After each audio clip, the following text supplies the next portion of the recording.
Good evening, ladies and gentlemen. Welcome to the Town of Wareham Board of Selectmen and Sewer Commission's June 17, 2011 meeting. Prior to starting, I'd like to make an announcement. I am requesting that all cell phones and electronic devices be turned off or in a mute position as not to disturb the meeting. Any member of the public also has a right to make an audio or video recording of an open session of a public meeting.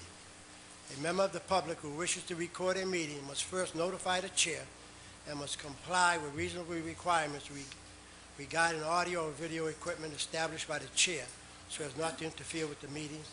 The chair is required to inform other attendees of such recording at the beginning of such meeting.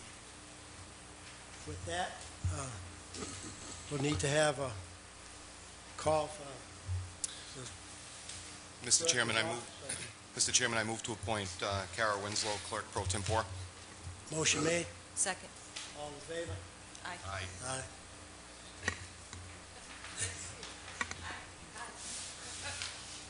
We will call the meeting to order. Now we may have the roll call.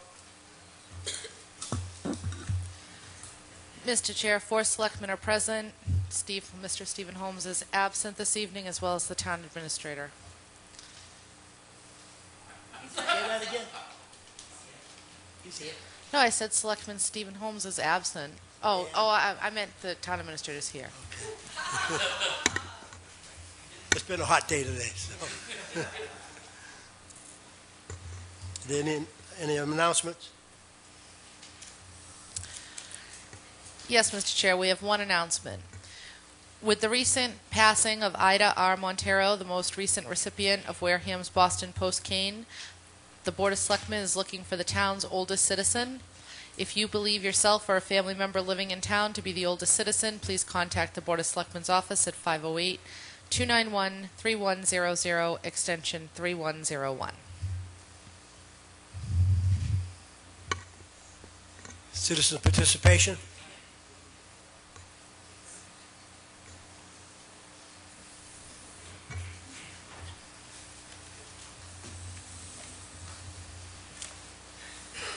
Good evening. Wonderful evening that it is. I just wanted to report on a couple of things that are going on. Last month, Mark and I met, Mr. Andrews and I met with Lynn Coriarty from the Greater New Bedford Workforce Investment Board, and with Jean Fox, the youth director, and Tim Nelson from the Career Center. And our purpose in meeting, I'd previously met with Mr. Andrews and talked with him about some of the issues and some of the fact that we needed to make New Bedford aware that Wareham exists and the whole job situation for young people. So they came down, we had a very good meeting, and because of some of Mr. Andrews' connections with, I think it was Senator Pacheco, was he the one? Right. Apparently they're having a little miscommunication or not getting along that well, and Mr. Andrews was able to offer his support there. But the end result is that we just got some summer jobs, a few, not enough. The club will have 5, and Mr. Andrews, you weren't even aware of that. You were aware of this grant that Tracy will be talking about, and I just learned today that we may get a few more slots. The Boys and Girls Club, we use between 20 and 22 young people during the summer. We got a grant from Makepeace, AG Makepeace, for 3, it'll be either 3 or 4 young people. We got one from the United Way, and I also just last week I got a call from Brandy Hill Management. Last December we had worked on a grant. They asked if I would collaborate with them on a grant. They want to provide some services to children at Brandy Hill. We thought at first the grant wasn't funded, but she found out last week that they did get a small amount of money. So Brandy Hill will pay for 10 children to attend 6 weeks in our summer program. They will provide transportation as well, which is huge. And then in the fall, they will do an after-school program for 25 children on site. So that was very good news. So basically, that's kind of what's happening. I've also been in touch. The club joined the Canal Region Chamber of Commerce so that we could have access to businesses. And I've asked Marie Oliva if she, the president, if she would consider, if the chamber would consider doing what New Bedford does, in that they approach local businesses and ask for either financial donations or if they would provide slots for young people to go to work. So New Bedford, in the last week, they had a phone-a-thon where people would call businesses and ask if they could contribute something. So that's something I said to her, I realize it's late this year. If something can be done, that would be great, but at least for next year, we want to start earlier. New Bedford has a number of programs. Besides paid positions, they do offer some stipends for young people. They will volunteer, and then at the end of the summer, they'll get a stipend. Young people want to be engaged productively. So it's something that we really need to give some thought to for the future, if not now. I have approached a couple of businesses, and one downtown has said that he would hire someone. So I sent a young man there today, and we'll see what happens. We can only try to prepare them and send them and let it go from there. And on June 18th, we have our the club has its big fundraiser, the Cuckoo Birdhouse Project at the Catanza Club in Marion. So if you haven't gotten an invitation, I'll be sure to get one to you. So we're expecting that to be very successful. And lastly, that ugly garage door in the back of our building will be coming down. We've had some great support for that project. Church in the Pines, the Elks, Heaven's Gate Church. People have been really, really wonderful. So, and Abbey Glass, 2 weeks ago, donated a brand new $3,200 door. So, in the next few weeks, we hope to see a transformation. Thank you. Anything else? Just the two of you up here, but that's it. I appreciate all the hard work they're doing. I hope you have a lot of success in getting. Thank you. Thank you. Mr. Chairman, if I could just real quick, I'd like to thank Barbara and the entire team for helping us put Wareham on the map. We literally had to take a map of Massachusetts, south coast, and express to the Workforce Investment Board that we are here, we are endeavoring to find good summer jobs. It was a kickoff that we did with our Wareham Work Summit that got people's attention, that they actually came to, and that due to federal and some state cuts, we really need to put ourselves on the drawing board here. So I want to thank Barbara and her staff, and I know it's been a huge step forward to get at least 5. Yes. So that means that that's 5 more jobs for Wareham youth working in town, which is, I think, part of what this board has asked me to endeavor to look at, to try to find ways to build upon that, and hopefully we'll get another 5 on top of that, and hopefully some more before the summer commences. So I want to thank you for your hard work on behalf of the town. Thank you. Thank you. Go. Hi, my name's Tracy Cunningham, and I think that the timing is unbelievable. Workforce Investment Board of Greater New Bedford put out a bid for out-of-school youth, and I am representing not only Tracy Cunningham, a Wareham resident, but Tracy Cunningham, the program director from Work Inc., which is an agency that has historically worked with individuals with disabilities. But in branching off, we are an agency that works with individuals with barriers to employment, undereducated, underskilled, underemployed, quarries, any of the things that don't make finding employment easy. So when the Workforce Investment Board put out their RFP this year, I went as a representative to find out what exactly this was about. And being a Wareham resident, listening to all the Greater New Bedford activities going on, thought, I'm going home with this program. And the first person that I was told I should speak with was Barbara. So I came to her door, knocked, and pleasantly, surprisingly, she said, come and let's talk, and we did. We prepared a budget and a program to serve out-of-school youth in Wareham exclusively, 16 to 22-year-olds who have found misfortune along the way and are no longer attending school, and have prepared a program that now will support 10 out-of-school youth between the ages of 16 and 22 that live in Wareham who are not attending any academics.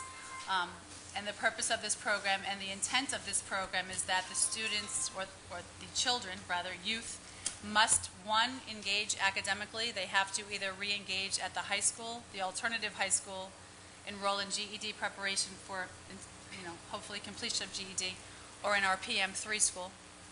They also will be engaged in academics, but they will be engaged in work activities. And I have commitment letters from numerous people and employers locally that have said that they will either provide internships, apprenticeships, and/or paid or paid employment for these individuals.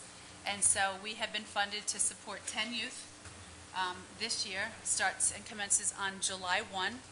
We are, as everything is going on, we have a reduced budget, so we are looking for space right now so that these kids who don't have an affiliation and a commitment to the school can have a location that is comforting. We've also have an agreement with Gosnold of Cape Cod to provide alcohol, drug, and mental health counseling services. We are members of, we're going to join the Chamber of Commerce and everything else that we can. Barbara has willingly been a provider of services to recruit the youth. The Wareham Police Department is a member of our affiliation. The public schools committed, the Boys and Girls Club, the library. As I said, Gosnold, AD Makepeace and JC Engineering have committed to being an employer and/or an intern host and mentor.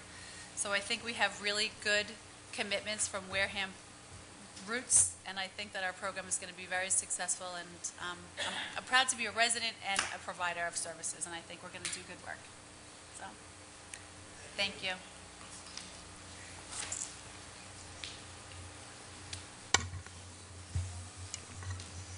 Any other citizen participation? If not, go on with the consent agenda. Authorization to sign bills and document. There are no bills this evening, Mr. Chair.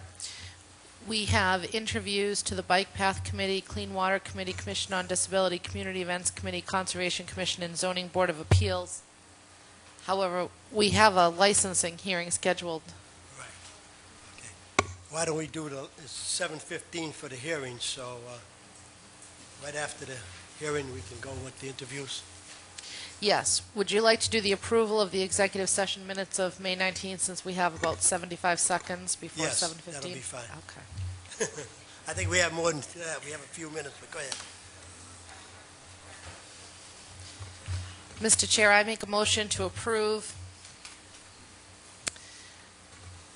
the executive session meeting minutes. It's my understanding that this issue is now resolved, so therefore these would not need to be held. I think it has. I think we're still waiting on the attorney, but as far as we're concerned right now, so we can still put a hold on it until technically it's settled. Okay, so I withdraw that motion. I make a motion to approve and hold the executive session minutes dated May 19th, 2011. Motion made and second. No questions? Any questions? If not, we'll take a vote. All in favor? Aye. All opposed? 4-0-0.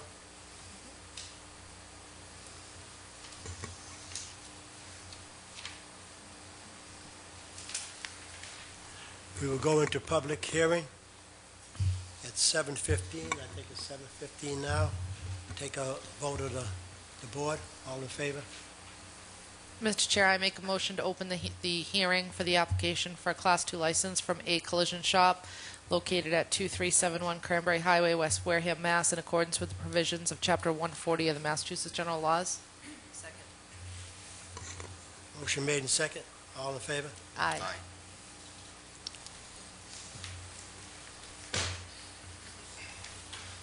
Yeah, there was. Sure.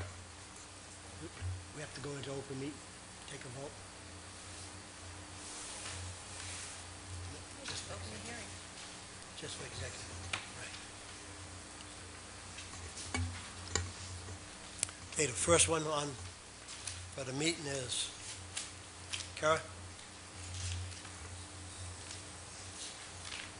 What was that, Mr. Chair? The first one on the hearing is the application for Class 2 license. Yes, A Collision Shop, Inc.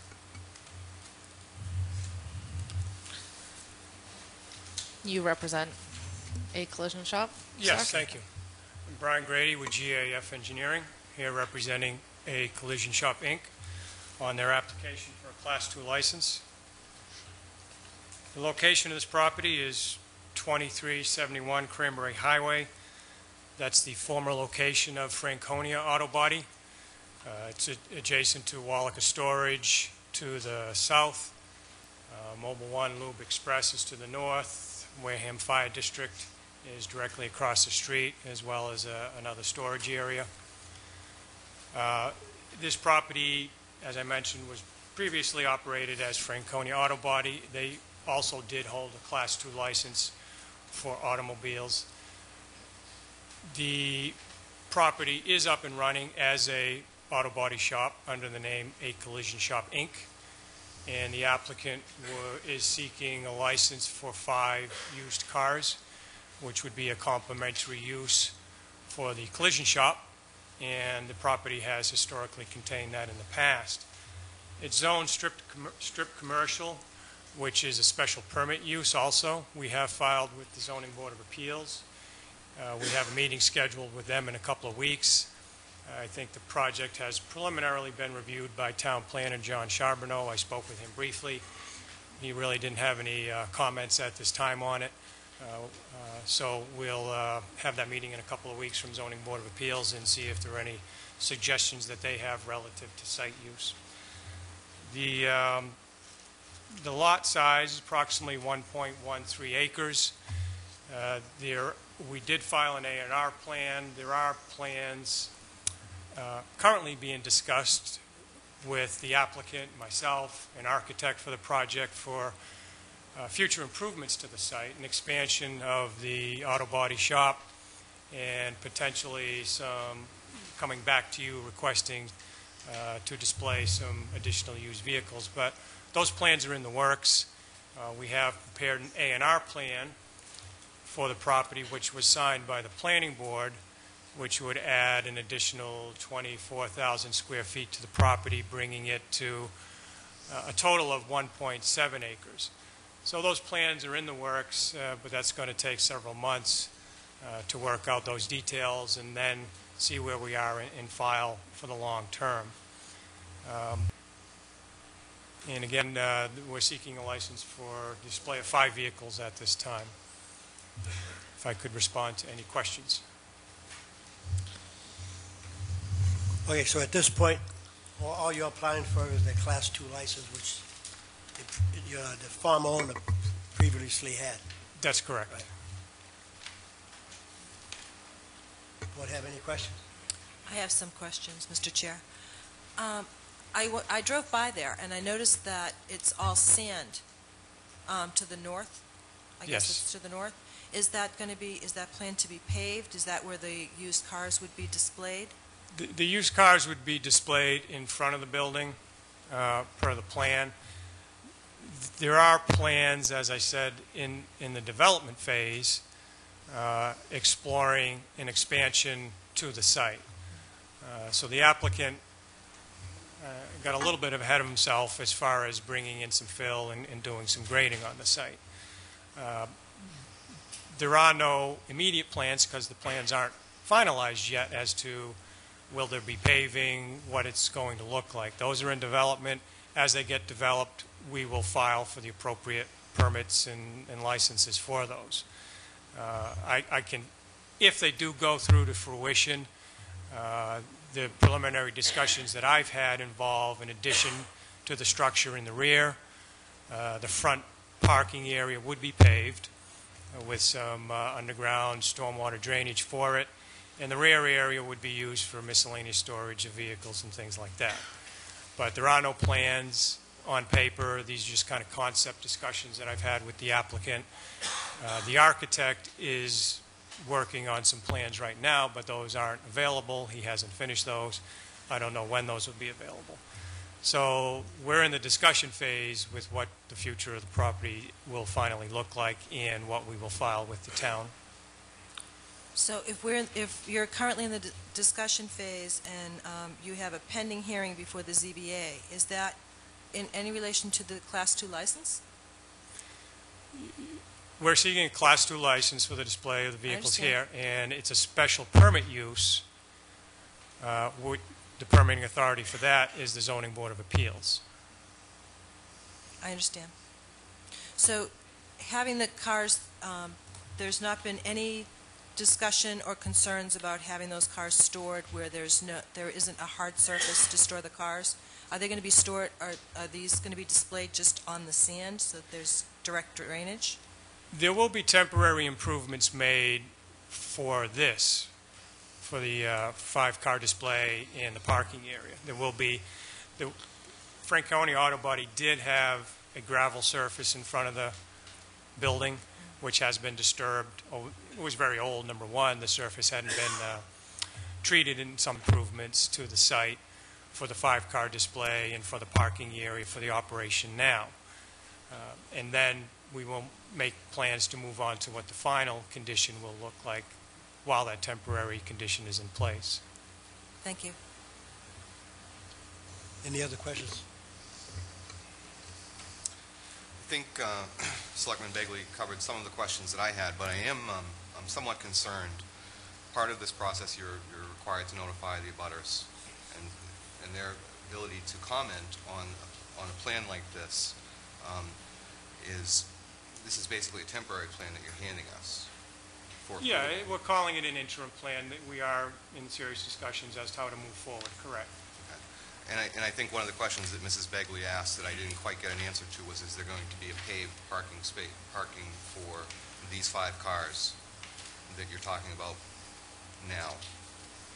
No, not under the current proposal. So exactly what is the plan? The gravel surface, a new gravel surface will be put down. Okay. And you're still in the process of grading, et cetera. When you're going before the planning board, when do you expect to have a final plan with respect to this property? We've gone before the planning board for an A&R plan, an approval not required plan. That's to combine a small piece of land behind it. We have a pending hearing at the Zoning Board of Appeals in 2 weeks.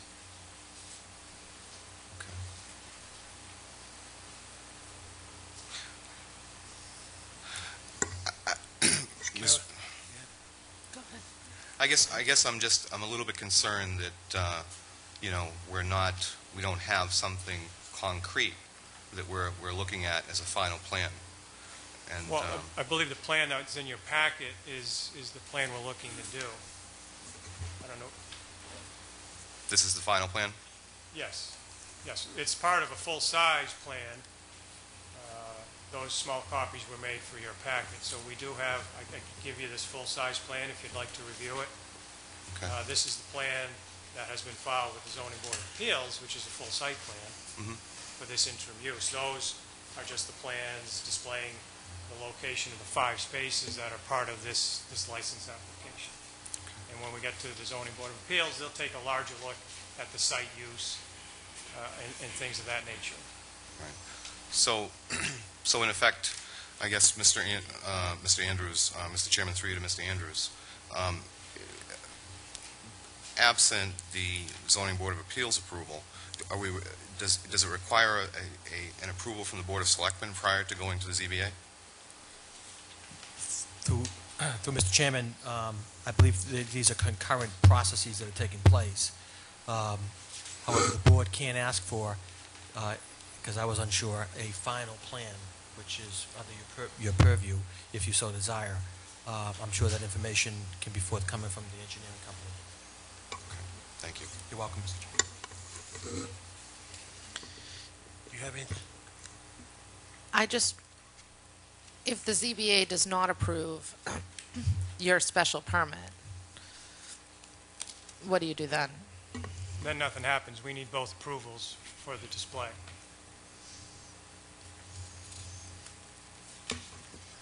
Okay, the only other question I have is, you have the abutters, and I don't see any green cards for any of the abutters that you have here. And the second one, I'm going to reiterate what my fellow members said. Now, with the zoning board, does that have anything to do with what you're coming here for today, or the zoning board is for, you're planning on increasing the site and you need to go to them for that? Class 2 license has nothing to do with what you're going to the zoning board for, or does it? No, you are the Class 2 licensing Right. authority. We're going to the zoning board with this exact same plan for a special permit use for motor vehicle sales in the strip commercial district. So we need both approvals to be able to have this use. Now, this, as you stated earlier, this was at one time Franconia's auto body, right? Correct. So they did have all the permits required to have function as an auto body shop. At one time, Franconia did hold a Class 2 license as well, correct. And when is your meeting with the zoning board I believe it is the 22nd. of this month? Yes. Okay. What I would recommend is go to the zoning board, get a clearance from them, let us see your green cards, because I didn't see any green cards. I'm sorry, I do have them with me You tonight. do have them? Yes, sir. And we have one discrepancy on the application, and we're going to make it right. And then by that time, we should be ready to come back and okay the, because what I'm looking at, and let the board members know, if you look at the Town of Wareham Selectman's Office Class 2 application form, where all the applicants had signed down below. Okay, there's one signature we have to get. That's right, we have to get one from the building inspector, which is Andy Williams. And right now, he's on bereavement leave. Are you talking about the second page, Mr. Chair? What was that? The second page in our packet? Yeah, the second page right after, yeah. That's- You turn it, That was signed. yeah, but it's signed by Miles Burke and not Andy Williams. Andy Williams is the building inspector.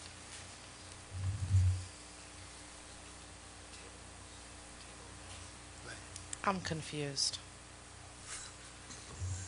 Okay, it says the building inspector. Andy, the signature here is from the Director, Inspectional Services. The director of what? Inspectional Services. Oh. Miles Burke is. So we need a signature from the building inspector himself. Oh. Okay. Any other questions? Any questions from the public? Anybody opposed, for it? Yeah, I'm for it. Mr. Slavin?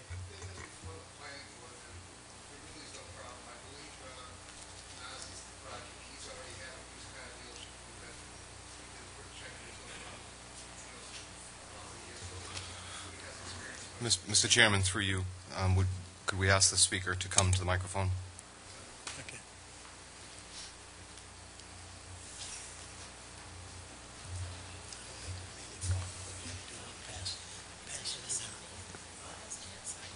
Alan Slavin, 36 Oak Street.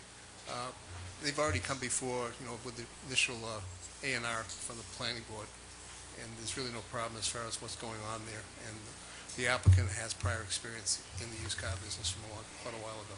Mr. Slavin, into the mic. The AC I'm is trying, on. but it's not Thank working you. well. I hate to eat it. I'm half deaf, so I'm fully deaf. It's okay. thank you. That's my comment.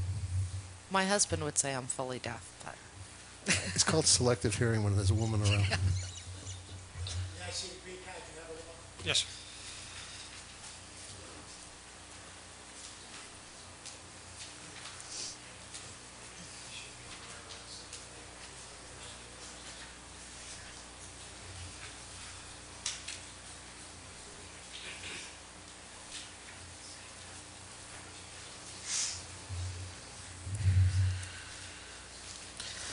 Mr. Chair? Well, while you're looking at the Yes. green cards, can I just make a comment? Yes, go ahead. Without both the approval of the Class 2 license and the special permitting, the Class 2 license is almost invalid if you don't get the special permit from the ZBA, correct? Correct. We're asking you to license 5 cars, and Zoning Board of Appeals will kind of approve the site and location and things of that nature. Right. If we don't act upon this tonight, then I believe we would have to, the applicant would have to re-advertise, and we'd have to have hold another public hearing. So we can act on this application tonight. It doesn't mean anything until they get the special permitting from the ZBA, because they can't put the cars on the lot without that. Any other questions from the board?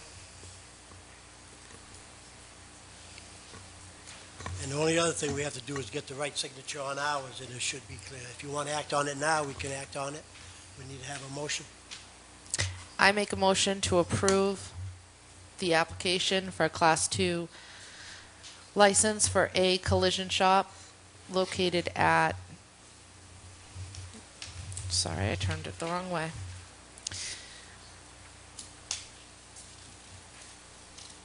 (2371) Cranberry Highway, West Wareham, Mass. In accordance with the provisions of Chapter 140 of the Massachusetts General Laws. Did I miss something? Motion made. Second for discussion. Kara, would you accept a friendly amendment to that? Certainly, Mr. Schneider. Subject to approval of the Zoning Board of Appeals and compliance, in full compliance with the conditions of the Zoning Board of Appeals. Mike, I don't think it's... The AC is on, so you got to talk right into the microphone. I think my friendly amendment would be subject to approval, subject to compliance with whatever approvals are required by the Zoning Board of Appeals, whatever conditions. I'll do that. I'll withdraw my motion. I know it's not necessary, but we'll just add that in for us. And I'll make a motion to approve the application for a Class 2 license for A Collision Shop, Inc., located at 2371 Cranberry Highway, West Wareham, Mass., for a Class 2 license under the provisions of Chapter 140 of the Massachusetts General Laws, provided that the applicant both receives and complies with the special permitting from the Zoning Board of Appeals. Motion made. Second. Ellen? Any other discussions? All in favor? Aye. All opposed? Oh, Mr. Chair, we have to close the public hearing. I make a motion to close the public hearing. Okay, second. All in favor? Aye. Aye. All opposed? We did that backwards. Yeah. Okay, now we're going back to the original. You want me to remake the motion? No, that's all right. No, Say we so can- moved. So moved. So moved. Second. All in favor? Aye. All opposed? 4-0-0. Thank you very much. Sorry about that. Thank you. Thank you. Okay, Mr. Chair. I had my agenda. We also have an application for change of officer director by Nanarian, did I say that right, Liquors, Inc., doing business as Wareham Liquors, 419 Main Street, Wareham, Mass., under the provisions of Chapter 138 of the Massachusetts General Laws. Forgive me if I pronounced that wrong. As good as I can do. Can you talk right into the, because the ACs are on? Right, no, that's fine. Okay.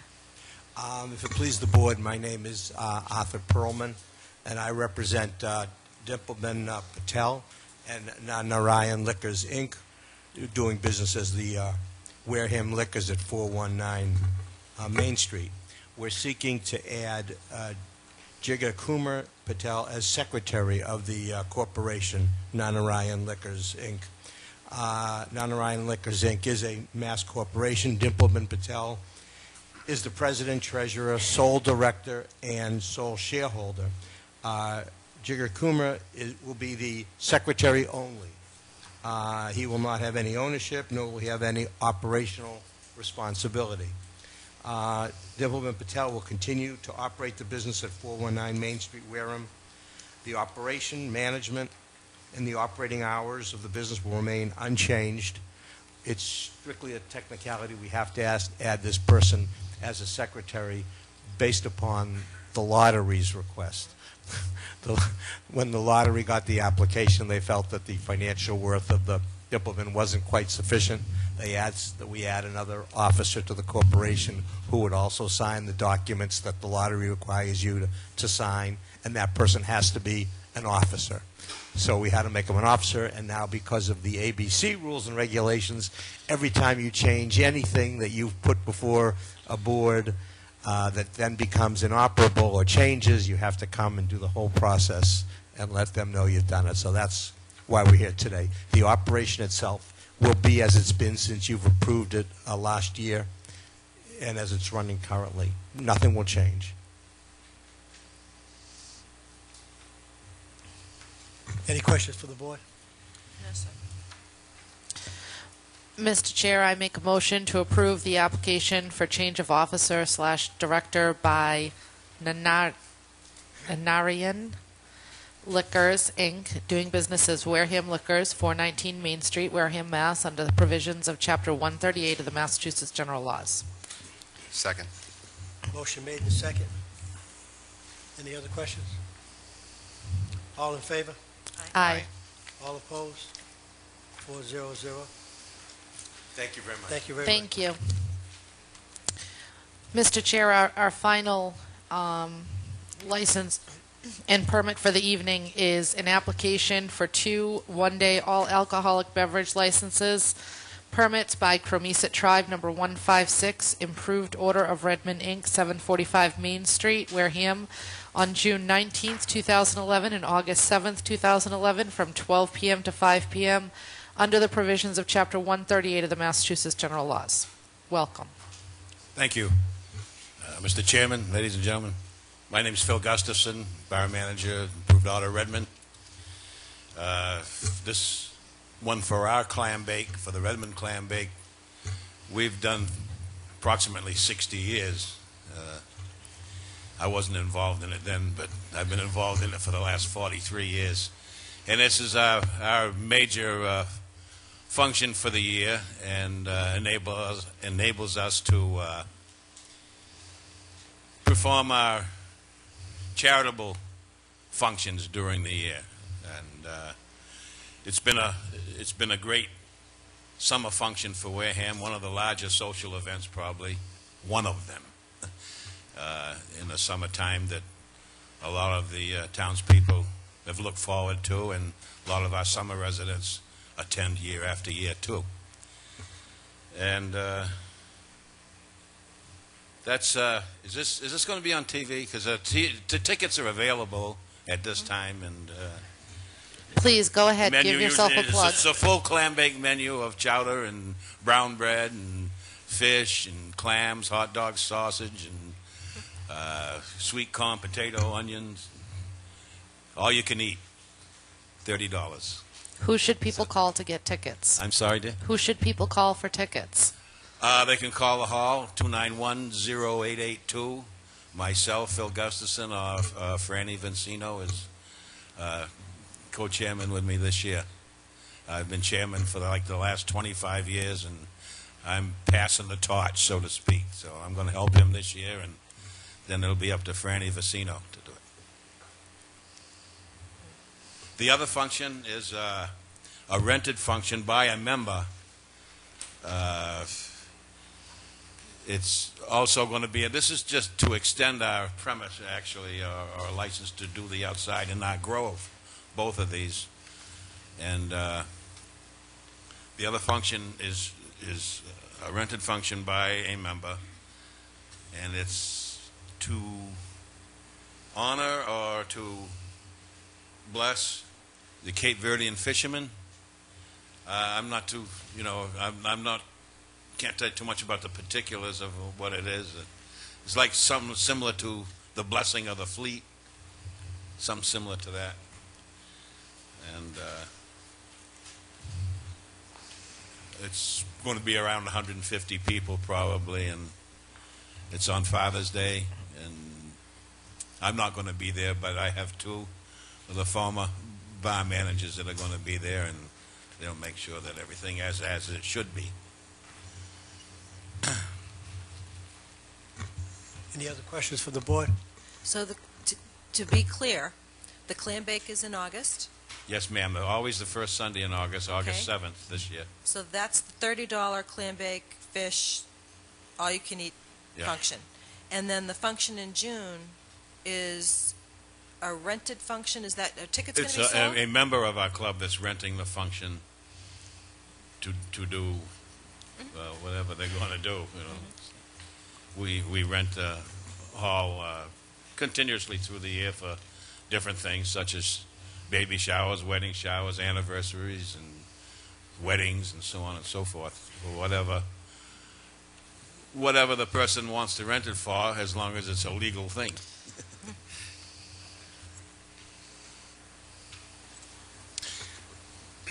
And just, Mr. Chairman, through you, just so I'm clear on this, the person in charge of that function that's being, that the facility is being rented is former Selectman Kenny. Yeah. Yeah. Mr. Roach. Yep. Okay. Kenny Roach.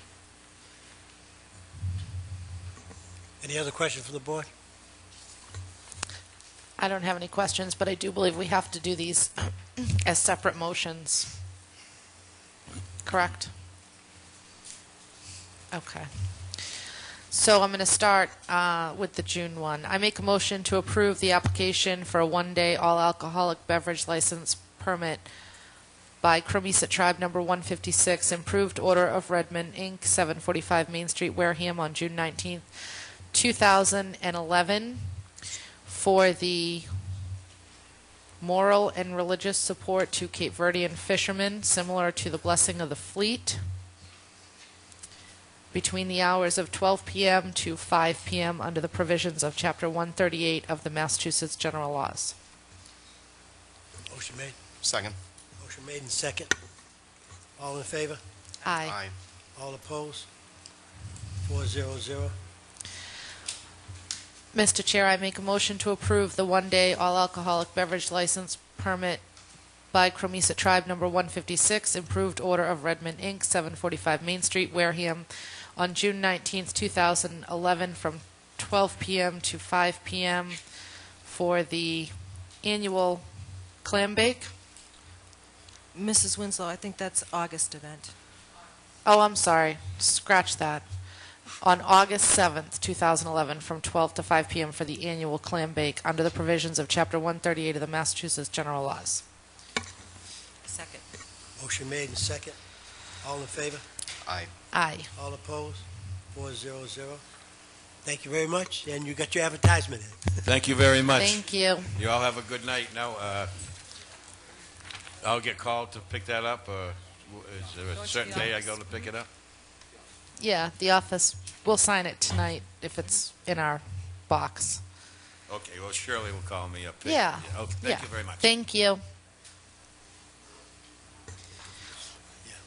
Mr. Chair, we have interviews to the Bike Path Committee, Clean Water Committee, Community Events Committee, Commission on Disability, Conservation Commission, and Zoning Board of Appeals. What's your pleasure? Okay, we'll go right down the line, and we'll call them as they appear on our agenda. Okay, so that would mean we'd be starting with the Bike Path Committee, Mr. David Smith.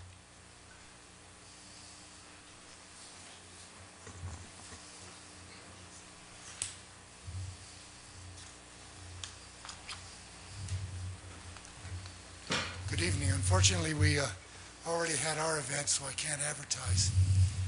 We had a spaghetti feast. If I might just make a little comment here, and then if you have any questions. I started out on the Bike Path Committee and asked to be removed because I wanted to be involved in the building of the Friends of the Wareham Community Pathway. I feel that I was able to do that and have achieved my my goals, and now I want to get back to helping build the pathway. So I have a lot of knowledge of the pathway, been involved for 3 years, and I feel that I can bring a substantial help to the pathway. I mean, to the pathway itself. That's it.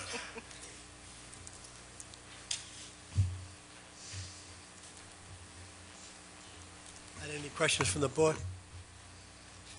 I just have a couple. The Friends of the Pathway, that's the fundraising piece of it, correct? I'm sorry? The Friends of the Pathway, isn't that the fundraising? Yeah, their main purpose is to raise funds and to make awareness to the public of the pathway. And they're doing that because obviously a committee can't Right. do that sort of thing. Right. The only other question that I have, and it probably sounds like a dumb question, but you know what they say, no question is a dumb question, right? That's what they say. So I'm told. I'm sure in the media we'll find out tomorrow. If I thought I was always under the impression that if you held an elected office that you couldn't serve on a committee. Is that only for the school committee and the Board of Selectmen, or? No, if I understand your question is, could I serve as the Friends also No, on the Bike Path on Committee. the Bike Path Committee? Yeah. I couldn't find where it was written, but that was always my understanding. That I can't do both. Well, no, that's what I'm asking you. Do you know? My understanding is if you want to be a member of the Friends Committee and a member of the Bike Path Committee, as long as you have no responsibility as far as Finances Committee. If you can't make any decisions or make any recommendations as far as selecting money or collecting money or that sort of thing, I think I checked with the, I forgot the name of the board. The Ethics Commission. The Ethics Committee, correct. And they said that it was okay Oh, okay. to be part of, as long as I don't have any vote or any substantial involvement in the finances. Okay. Thank you. Any other questions? I have just one question. How are you, David? Oh, I'm been better. I'm nervous for some reason. I see that you have a disclosure here because you did identify that it may be a conflict because you were involved in fundraising. So when you wrote that I would resign from my position as president of the Friends of the Wareham Pathway, you would still continue to be a member Yes, I do. of the Wareham Pathway. Of the Friends of the, Yes, I understand. right. Thanks.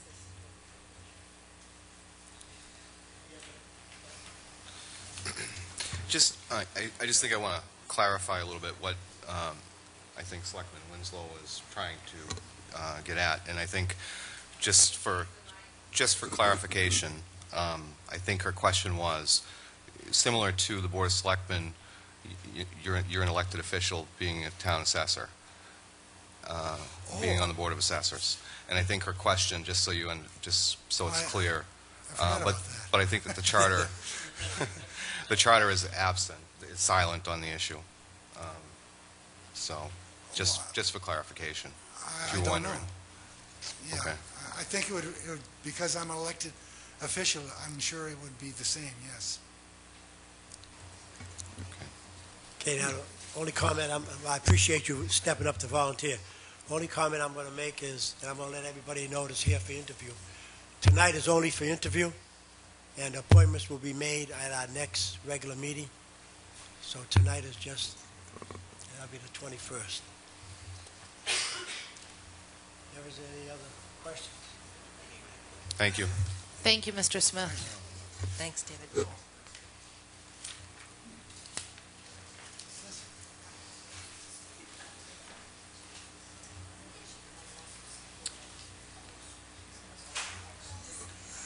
What do we have next?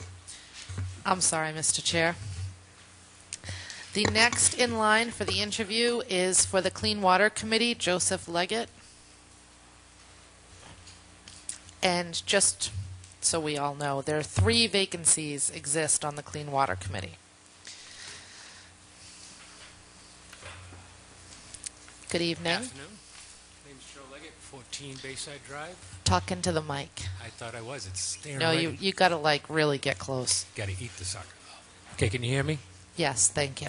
It's like that commercial. Martha, can you hear me? Can you hear me now? Can you hear me now? Yes. Okay, like I said, I'm Joseph Leggett. I live at 14 Bayside. Lifelong resident of the town of Wareham.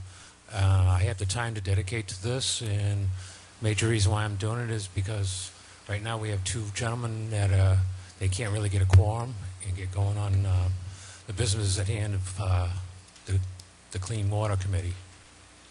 So I'd like to help them out, and I've been boning up on a lot of stuff. I've gone to 2 meetings, but there was no quorum, so not too much you can do.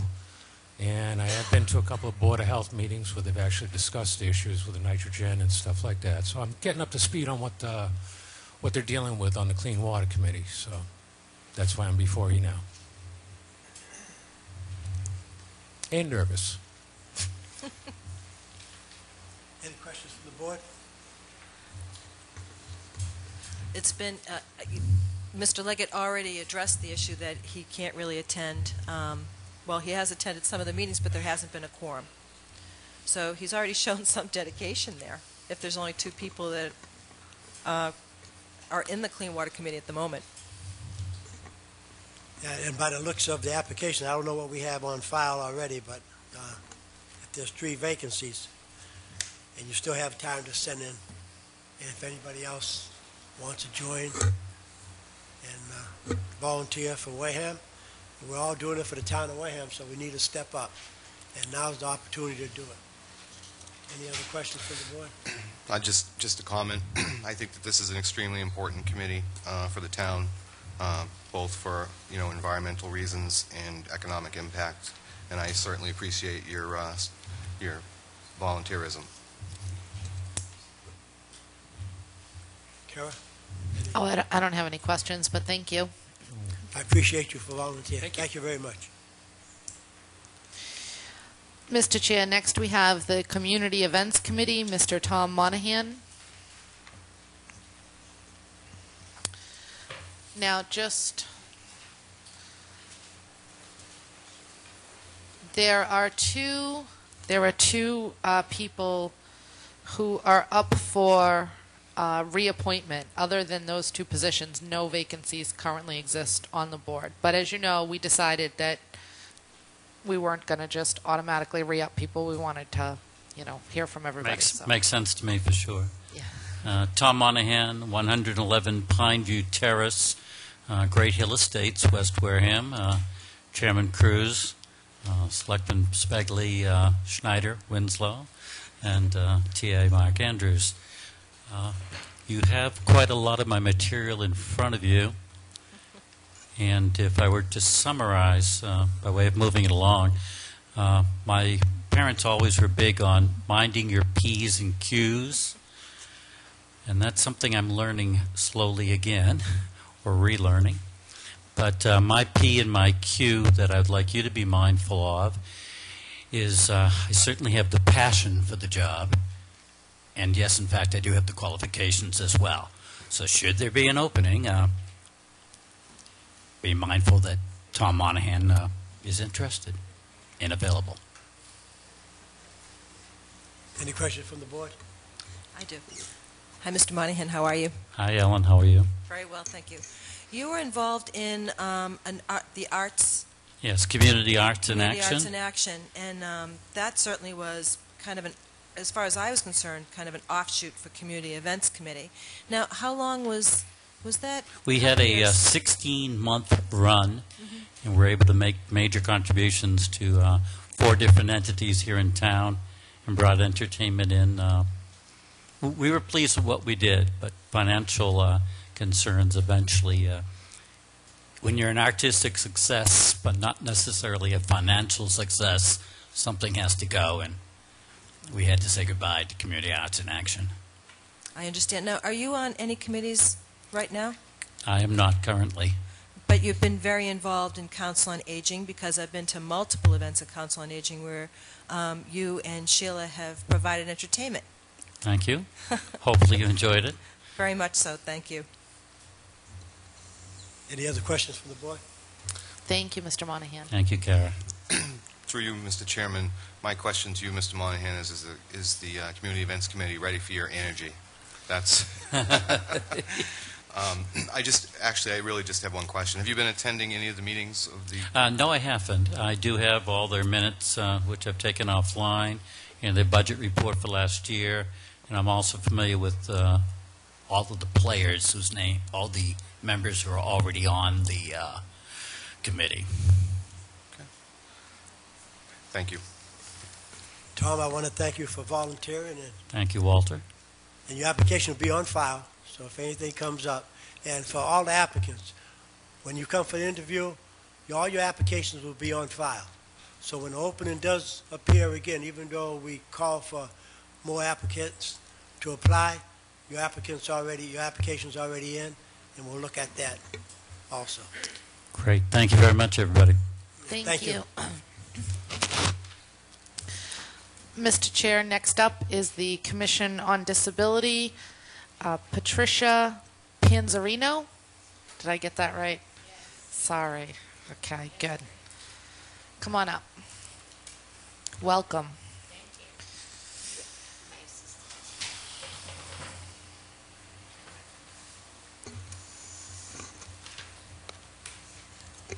Oops, I almost ate it. We can hear you. Good. Yeah, it's good. Excuse my hoarseness. I have a little hoarse voice. Allergies. I just want to say that I've lived here for 4 years. Almost. July will be 4 years. And I've never served on a town committee. However, I have had a disability my whole life. I was mainstreamed throughout my whole school career, college, work. I co-founded an organization for disabled musicians. I am a musician as well. That's why I know how to talk into microphones.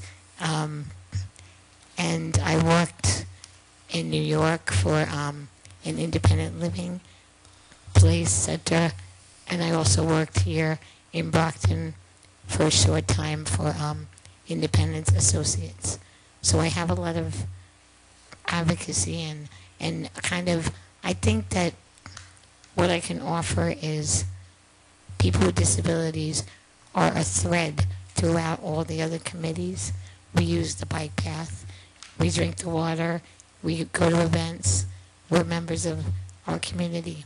And I think that I'm sure I would be an asset to you to bring fresh ideas to this town. And that's what I want to say. Mr. Chair, just so that the board knows, there are currently 3 vacancies on the Commission for Disabilities. This is one of the most important boards and committees that we have in the community. We have a number of people who come to selectmen's meetings who may be, such as yourself, in a wheelchair. One of the things that I always worry about is if there was a fire in this building, you know. I was late because it was hard to find you guys. Yes, I was here. Yes. So, I hope that if there's other people out there that you're willing to step up, and because I think there's a couple really great people on that committee now, and you certainly would be an asset to it, and I think you're right about that. So thank you.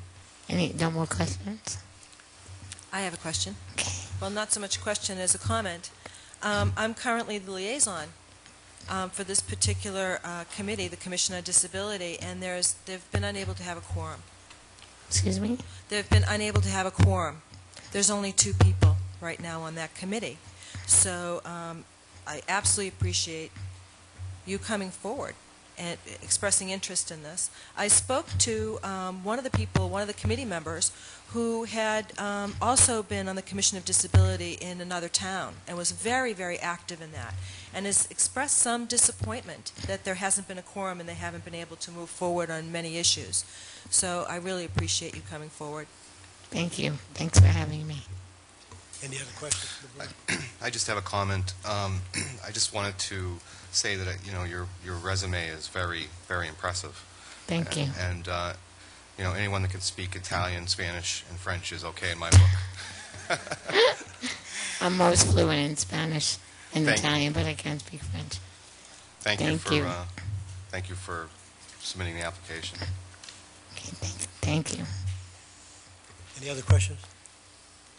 I appreciate you. you coming up and volunteering, and I just hope more people see this on TV and they step up also, because we need all the volunteers that we can get. Yeah, it would be a great idea. Thank you very much. Thank you. Thank you. Mr. Chair, we next on the list is the Conservation Commission. Peter Williamson. And the same gentleman, well, unless there's another one here by the same name, also has an application for the Zoning Board of Appeals. Good evening. My name is Pete Williamson. A little history. About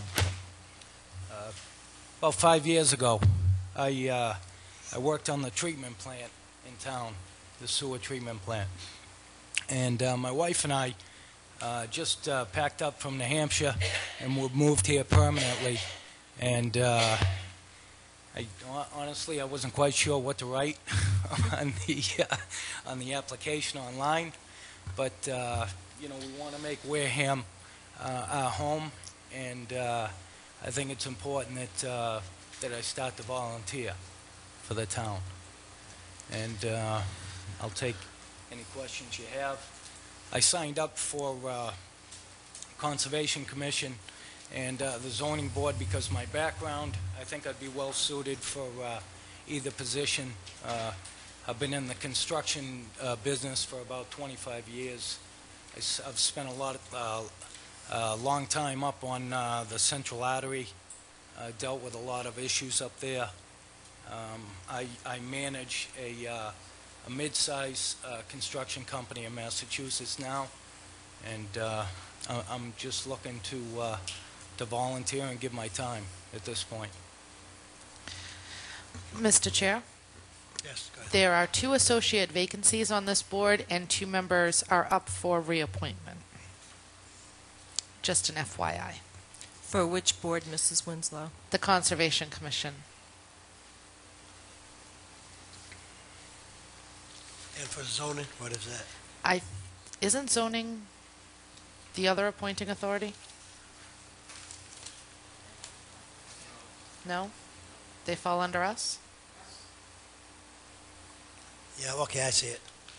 2 associates vacancies. 2 associate, yeah, and 1 member is up for reappointment on the ZBA.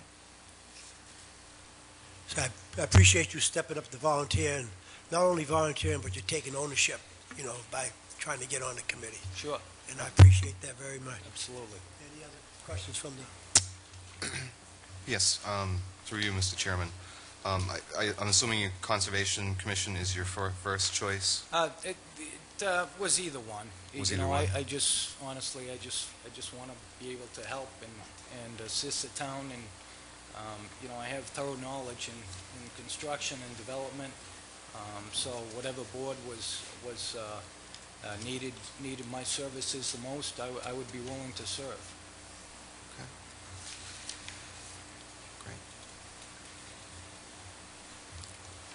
I'm not- No questions. I was going to ask if you had, Mr. Williamson, I was going to ask if you had a preference, but you've expressed that you don't, so either one. No, I do not. I'm looking to help, and you know, if you find my services acceptable and you need me on either board, I'm willing to serve on either one. And as I said,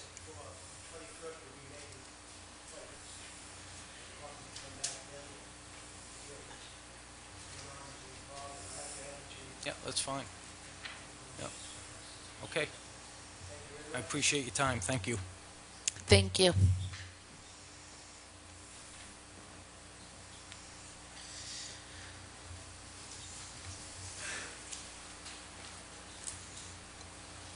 Mr. Chair, yes. we do have a couple sore issues, and I think there may be some people here for them. Should we? You have me lost when you said issues. I'm going by the agenda. What's the next on the agenda? Yeah. Okay. I was just suggesting that we skip to the sewer business because I think there's some people here to address some of those items. Okay, I think we're going to stick to the agenda and go right on it. If we want to move the agenda around to have sewer prior to being on the end, then we can do it. But right now, let's just stick. I think we're making good time now, so it shouldn't be that long.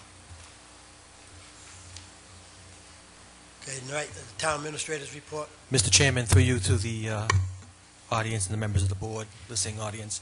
I first of all wanted to let everyone know that we have a offer and completed a process for the Director of Assessment in our Assessor's Office.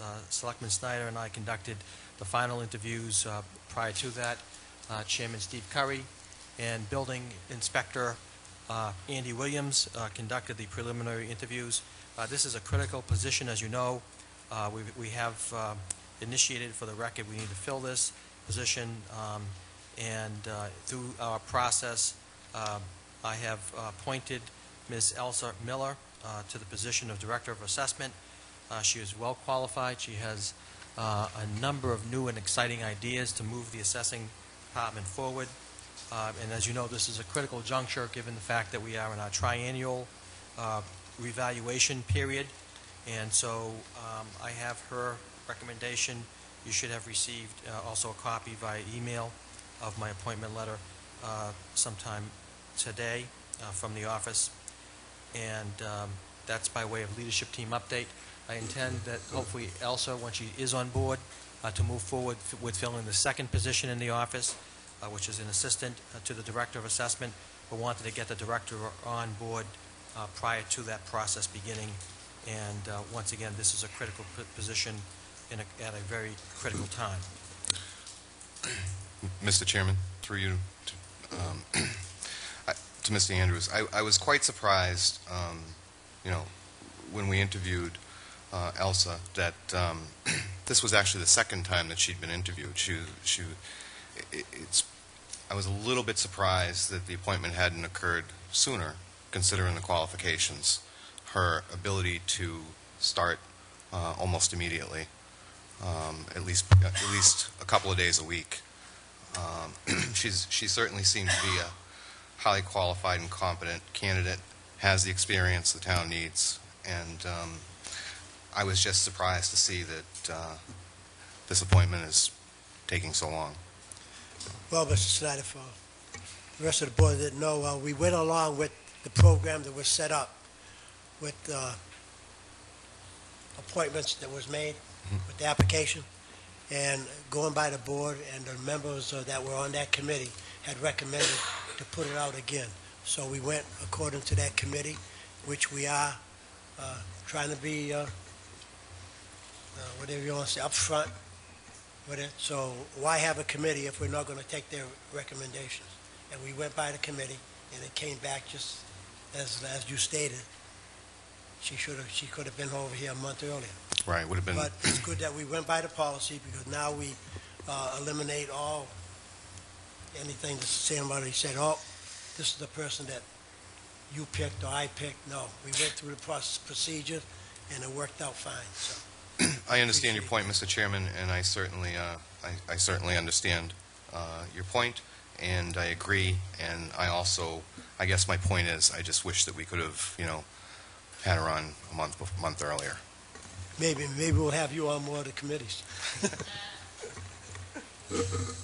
Mr. Chairman, if I could move on to item number 2, just to alert the board that we have the resignation of Dan Meadows, who worked at the water treatment facility as a lead maintenance technician, and I'm working with Guy Campina and Mr. Mark Gifford to fill this important position at the facility. I'll keep you posted on the progress of that. Safe Summer 2011 has been initiated, and I just wanted to let folks know that on Friday, June 17th, we will be having a kickoff with the Safe Summer Committee and all the members of the board, all of the committees in town, elected members of our delegation, legislative delegation, and Congressman Frank's office have been invited. Congressman himself has been invited. The committee itself, once again, just wanted to point this out. Chief Richard Stanley, Bill Philman of the Wareham Police Department, Dave Evans of the Emergency Medical Services area, Miles Burke, Director of Inspectional Services, Gary Buckminster, Harbor Master, Bob Ethier, our health agent, Susan Green from the Council on Aging, Mary Lou Payton from the Onset Bay Association, Jackie Lindsay, who I see here tonight from the Wareham Business Association, Mr. Mark Gifford from our municipal maintenance area, Matt Underhill from our IT area. We've really tried to move this forward so we can kick this important program off. As we all noted last year, Safe Summer 2010 was a huge success, and we're looking to get the festivities off with some introduction of our lifeguards, once again introductions and invitations to federal, state, and local officials, and we're trying to make this event once again a prestigious kickoff, as we did last year, with hopefully alerting local and regional media outlets, and we meet right after the leadership team meeting each Wednesday, and we'll get that going up until the 17th when we kick it off, and wanted to make the board aware of that aspect of the program. Item B, if I could ask Guy to step forward and give the Reader's Digest version of what's going to happen.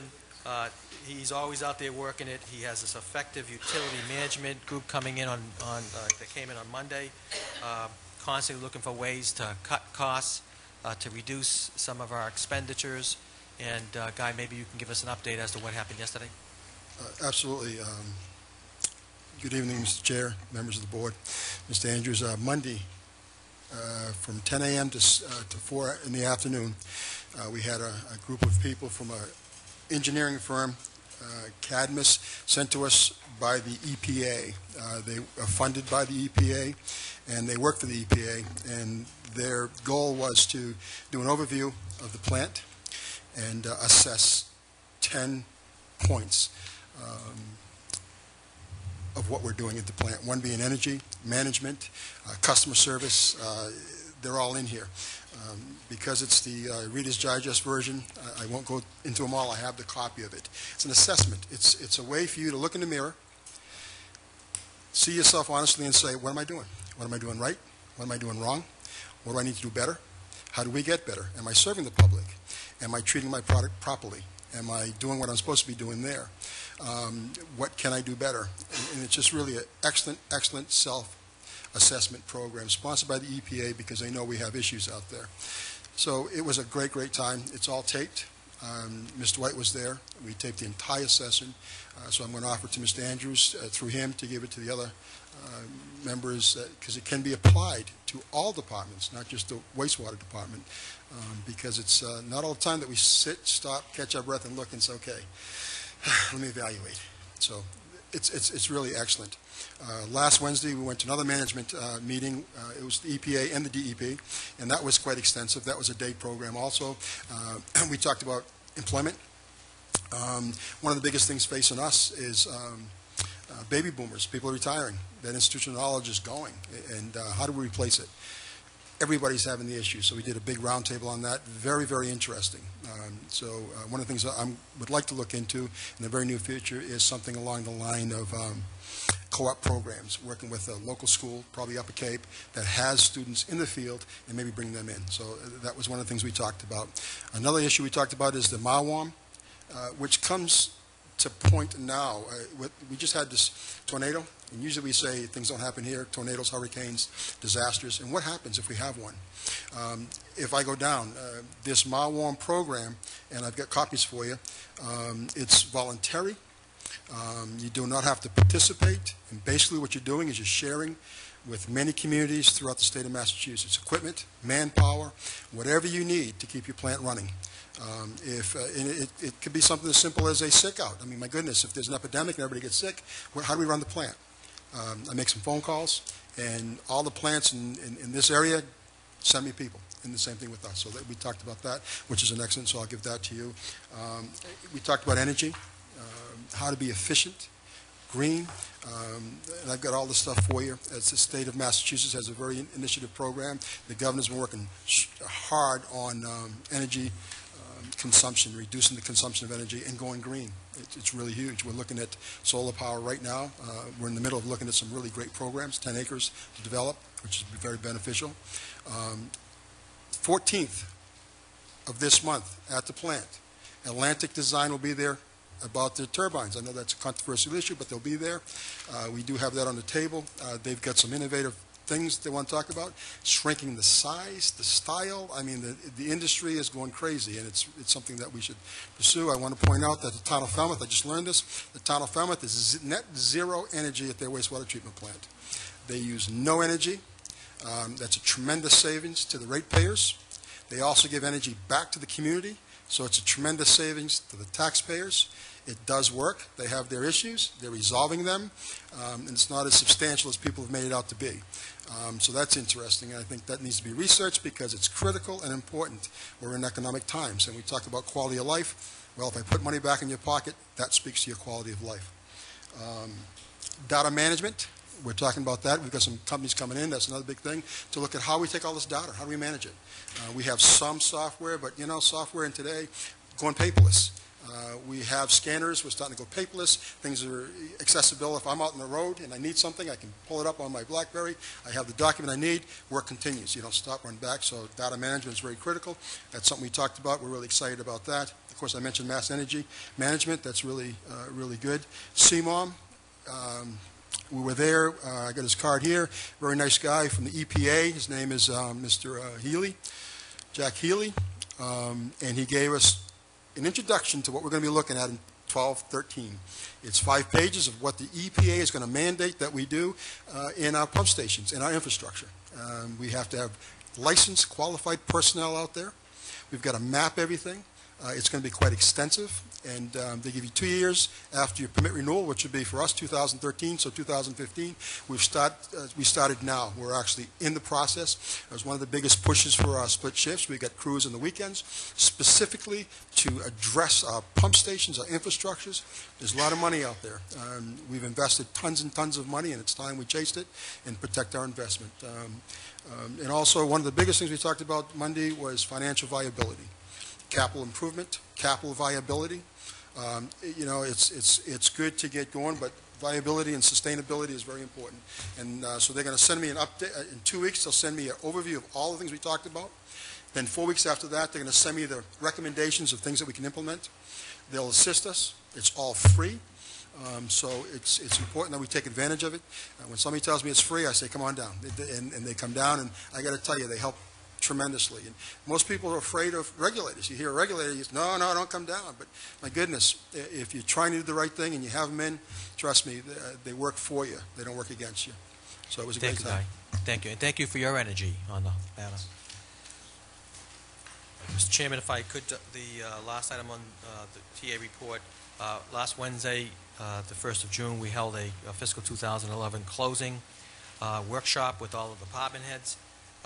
That was the leadership team agenda for the day, and our assistant town accountant and accounts payable assistant led the discussion.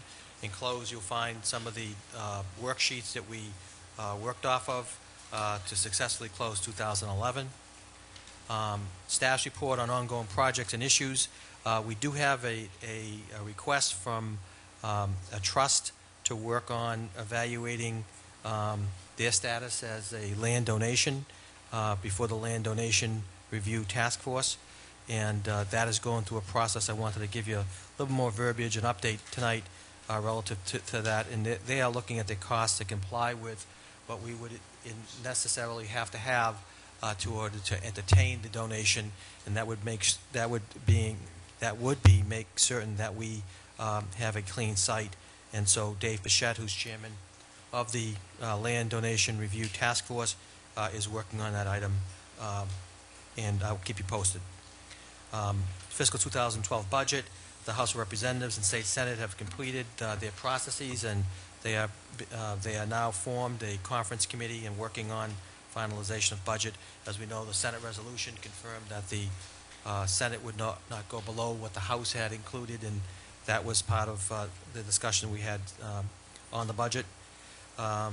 We should have the DECA safety issues. The crosswalks should be ongoing over the next several weeks to have them completed. Just wanted to get you that information through the municipal maintenance area. And cooperation update with the school committee together. We'll work together as one unit. I know that's an ongoing matter for the board as well as myself. And Mr. Chairman, that concludes my report for this evening. Mr. Chair? Yes.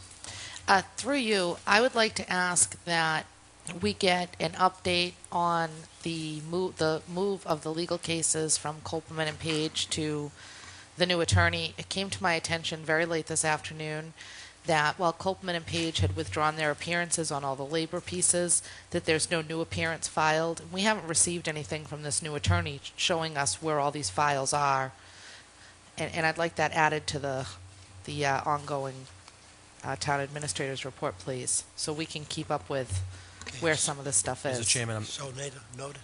through you, I'd be happy to do that, Selectwoman Winslow. If you could just indulge me for one more minute, I had handwritten this down on my report. On Saturday morning, I was happy to give greetings of the town to the second, hopefully annual triathlon that kicked off at 9 o'clock on Saturday morning. We had over 700 participants. I think they even held 100 or so back from participating in this event. Onset was alive. It was kicking, swimming, whatever else you do on a bike, and also part of their swim and also their race.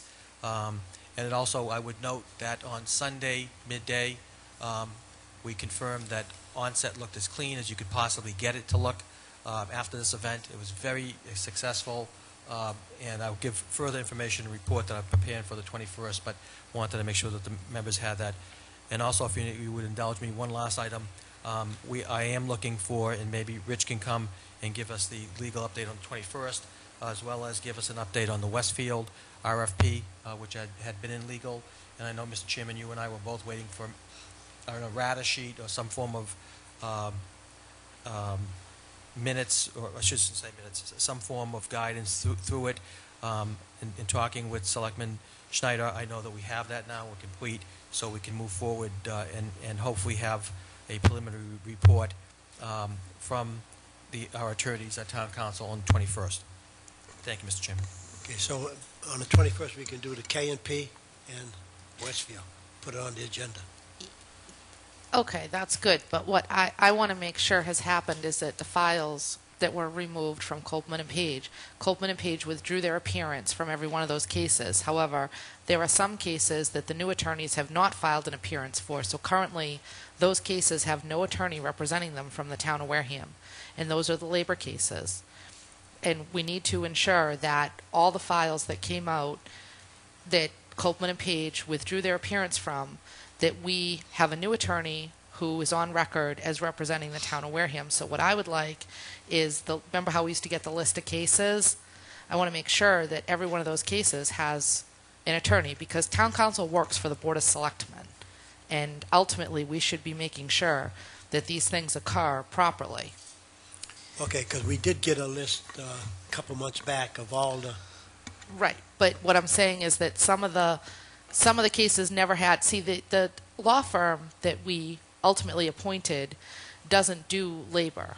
So there has to be an attorney of record on these cases. Right, so what I'm saying is that list that we have to just double check whether it's one of us that goes in there to make sure it's done right, but that'll be day to day. But we can check that list with what we got for backup and see which one is missing. So if Mr. Andrews has indulged himself on that, we'll... Mr. Chairman, I'm happy to do that, and I might also add that Attorney Bob Garrett, I think you met Attorney Garrett, recently will be handling labor cases for the town, and I'm happy to put that grid together or the information together. Well, Mr. Chair, I just would like to say that the appointment of these attorneys is something the Board of Selectmen should have an opportunity to meet and interview any attorney that's representing us on a matter. Any questions from the board on that?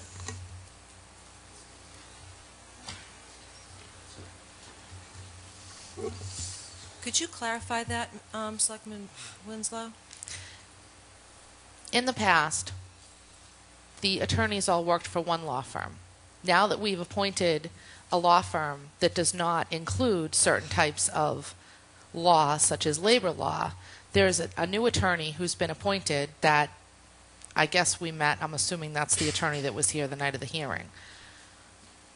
But these cases, are cases on the labor piece that ultimately we're the party to that contract. Mark negotiates it and does all those things. But we should have an opportunity to meet and at least ask questions of whoever's representing us on these cases. Just because we hired a non-all-inclusive law firm doesn't mean that we should just be going out and hiring any lawyer. I mean, we don't know anything about this person, but ultimately they're responsible for representing the interests of the town and the board.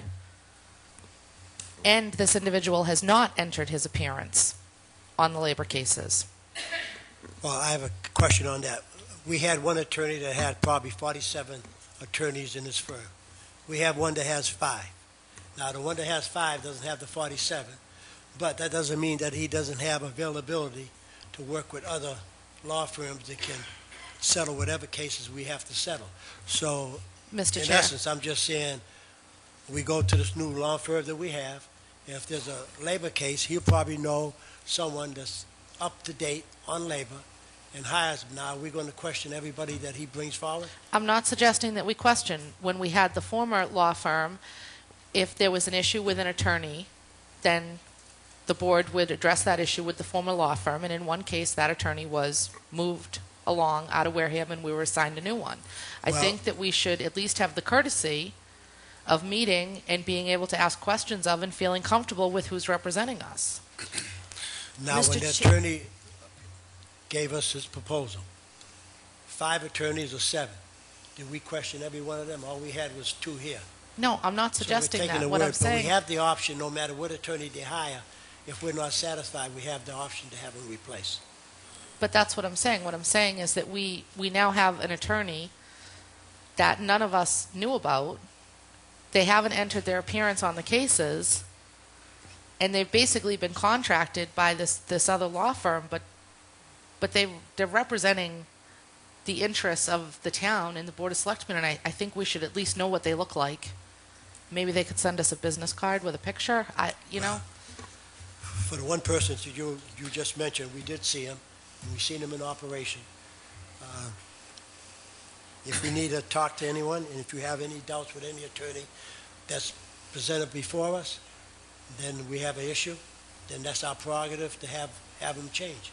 Okay, well, I have an issue with the fact that their appearance hasn't been entered on any of these cases as of yet. I have an issue with the appearance not being, all these appearances were withdrawn by Copeland and Page. I mean, there are some serious issues out there, and currently there's no attorney of record for the town. Mr. Chairman, through you Yes, to Ms. Mr. to Selectman Winslow, I'm just curious, how do you know that the appearances haven't been filed? Because I got a phone call this afternoon from Len Copeland, You got a phone call from Lynn? because he got a phone call on one of the cases from the court. Mr. Chair, why, Yes. I have a question. Why would they call Selectman Winslow as opposed to the chair or Mr. Andrews or Attorney Bowen? Why Well, would you personally get a phone call from prior counsel? I think that this is kind of going down a dangerous path. When the attorneys were interviewed, did you not discuss the possibility that there would be labor litigation? I wasn't on the board at that time. Well, what was decided? It was decided that Copeland and Page would keep the labor, but they did not accept the labor piece as it was offered to them. It was offered to them, the manner in which it was offered to them was not acceptable to them. So they wrote us a letter and said that they would not represent us on those matters. And Attorney Bowen was well aware of this. I can't answer that question. I Right. wasn't aware of any of this until late this afternoon.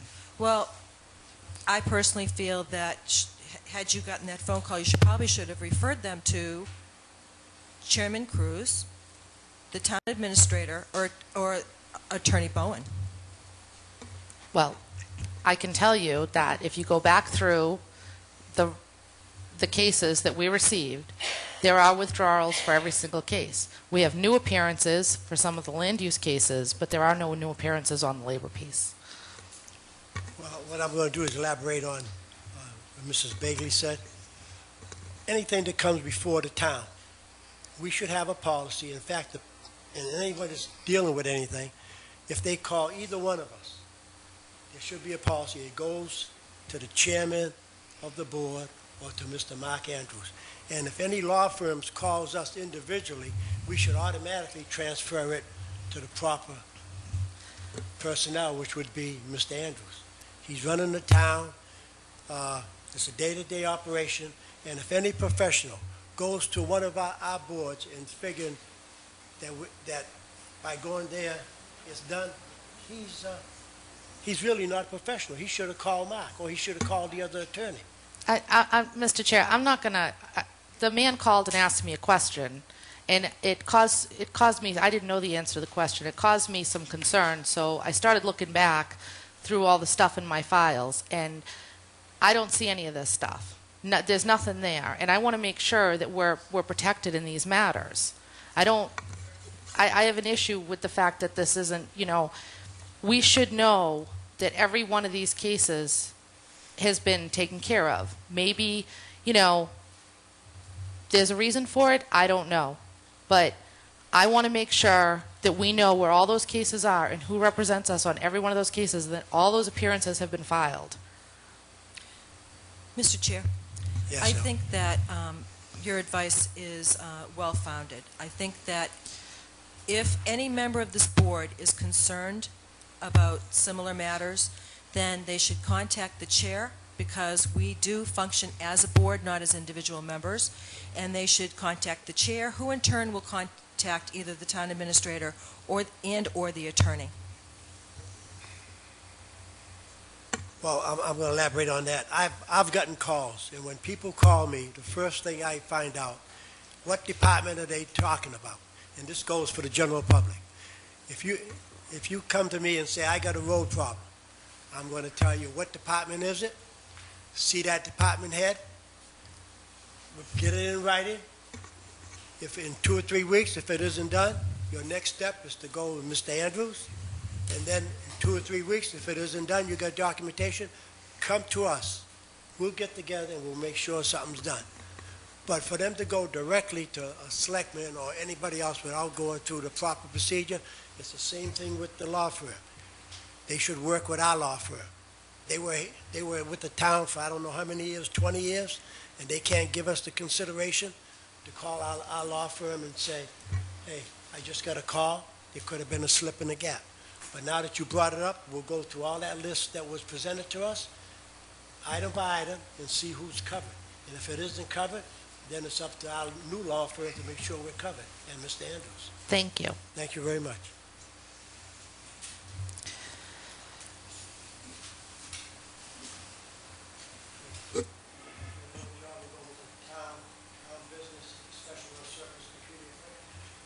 Mr. Chairman, through you to the body, to the members, excuse me, this is the direct result of cleaning out the balcony of our auditorium. So I have asked department heads to come up with surplus listings because, frankly, this hasn't been done in quite a long time. And if you look at the list of property, if you note that it's a vintage age, and it's a formality, obviously, to bring before the board respectfully and ask for consideration to surplus it, and I'll rely on the department heads to work from there on out. But you'll see a series of these surplus actions coming forward, and I respectfully request your approval. Thank you. Mr. Chair, I make a motion to approve the declaration of surplus computer equipment dated March 16th, 2011. Motion made. Second. Second. Motion second. For discussion. Any more discussion? Mr. Chairman, through you to Mr. Andrews, the last time we had this issue come before us, it was in relation to a vehicle, and we talked about a form or something that other town departments would sign off on, saying that there was, and I know it was only a couple of weeks ago, but I'm just wondering if there is a status on that form so that we know that other town departments don't have any use for the equipment, and they have actually, in fact, been checked with. Mr. Chairman, through you to Member Snyder, you're absolutely correct. We are developing that form. We did have a workshop, working session of leadership team to go over this. Most of these items are non-functional and would not have any direct relevance. But, however, it is a good point, and we are working to standardize that process, Mr. Schneider. Thank you. Mr. Chair, one question. Through you to Mr. Andrews. Mr. Yes. Andrews, do we have to pay for any of these as we do with our household, like monitors that no longer function? You are, through you, Mr. Chairman, you are correct. But the first order of business is to get them surplused and then work to see what the disposal program would look like. Mm-hmm. You are correct. Any more discussion? All in favor? Aye. Aye. Aye.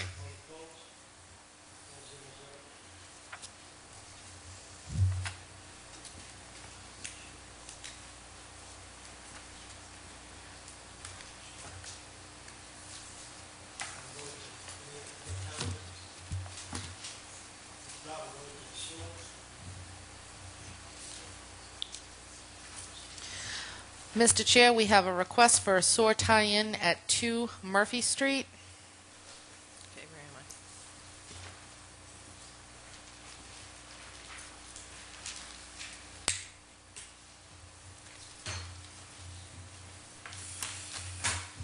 I? Welcome. How you doing? Good, thanks. How are you? Good. I'm Bill Bayshant, representing Lucchese's. They've got a sort of unique situation here where they've owned the lot in the family for like 40 years, but for some reason there was never a sewer stub put in front of their lot. Unfortunately, they have 2 septic systems that are on their land that aren't theirs either. They also have to replace the entire water line down Columbia Street because it's a substandard water line for the 2 houses that are already there. So they're actually taking that expense also. And then in order to hook up to sewer, they have to put in a manhole and everything else. There's a considerable amount of expense with this property.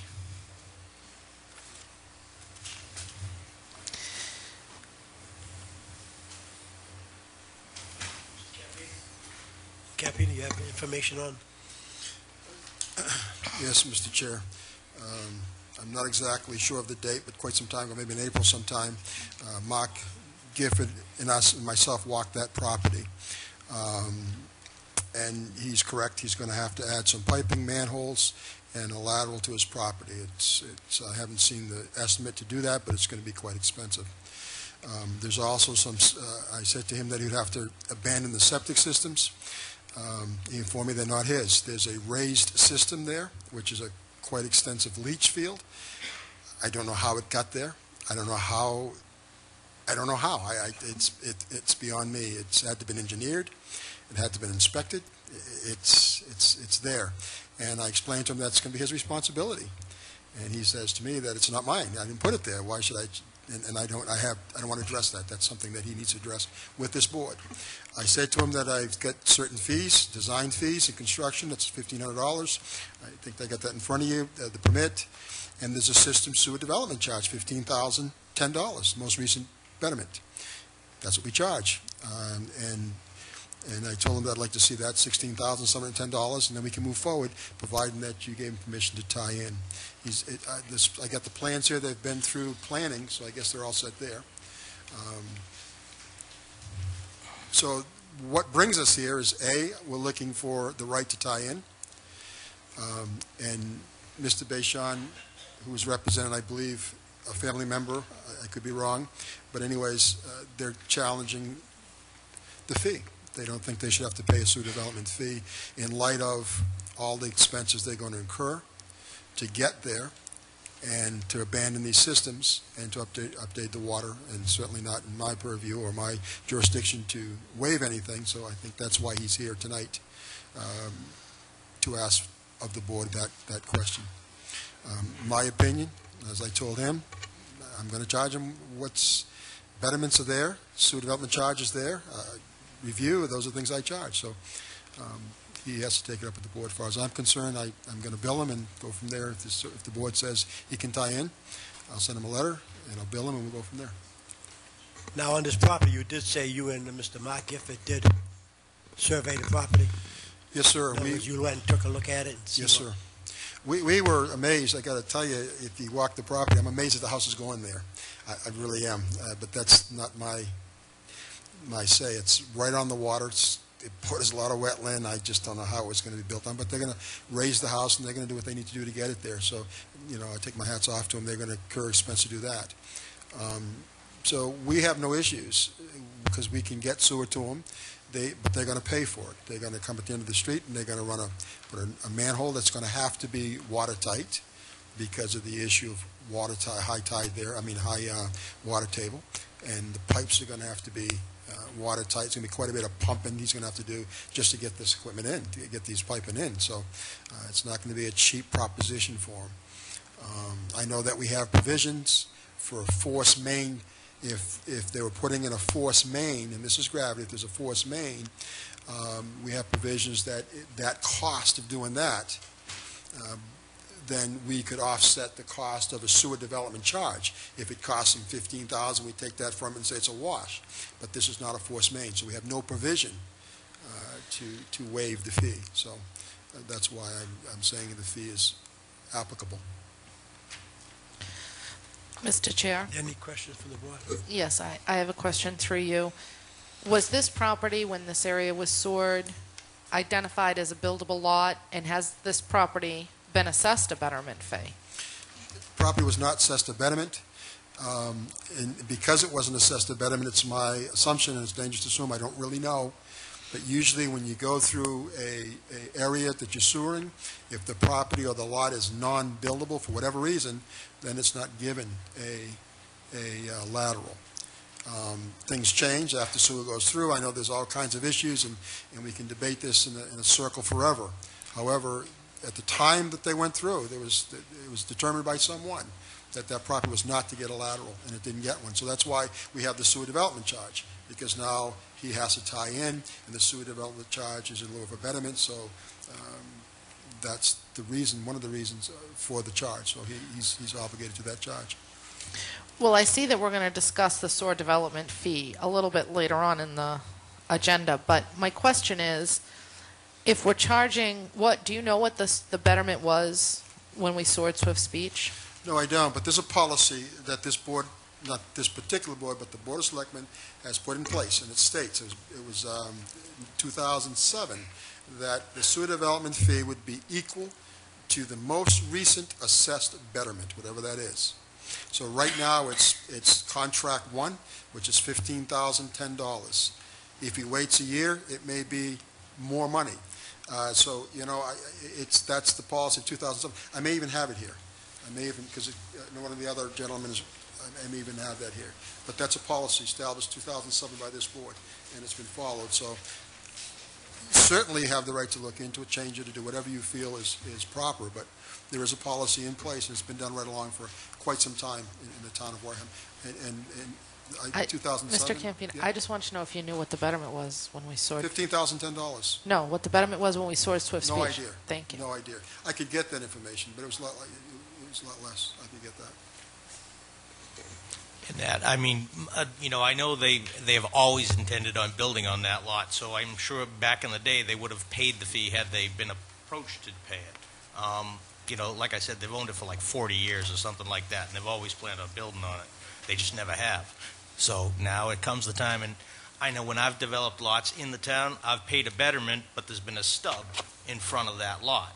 This is going to cost at least $16,000 just to get from the current sewer line to their lot. Plus, it's going to cost them another $15,000 for the water line that they have to put in for 2 other people also. So they've got a considerable expense, and now they've got 2 septic systems they have to deal with that are not their fault either. But they bought the property like that. They've owned the property all these years, and people just put their septic systems on it. Well, if someone put a septic system on their property, then they probably have some sort of, maybe they should consult an attorney about their rights in that regard. I mean, I understand what you're saying, sir, but those aren't our issues either. I mean, we didn't put the septics on there, so... It's the town's issue, but, you well, know, the sewer is the want to get town's it issue. Yeah. resolved. It's still, I understand that, but it is what it is. they deserve some sort of consideration. And I think, you know, if whatever the betterment was in 1978 when they put it in, I think that's reasonable. I mean, because it's going to cost them a fortune just to get there. Any other questions from the board? I have a few. We would all love to pay the betterment that was in 1978. I'm sure the people in Parkwood would love to pay the betterment that was true in 1978. I have a couple questions. How big is this lot? Do you know, Mr. Campina? I don't know exactly, because there's a lot of wetland. I've got the plans, a lot of wetland on it. So 22,220 square feet. So it's fairly good size. So was this I'm not sure if this would have been deemed an unbuildable lot. If the sewer went through in 1978, then it might have been buildable. Prior to that, it may have been unbuildable because it couldn't support a septic system. That may or may not be reasonable. However, if it's declared buildable now, despite being near high water, being near wetlands, I can see by the map that it's quite close to the water.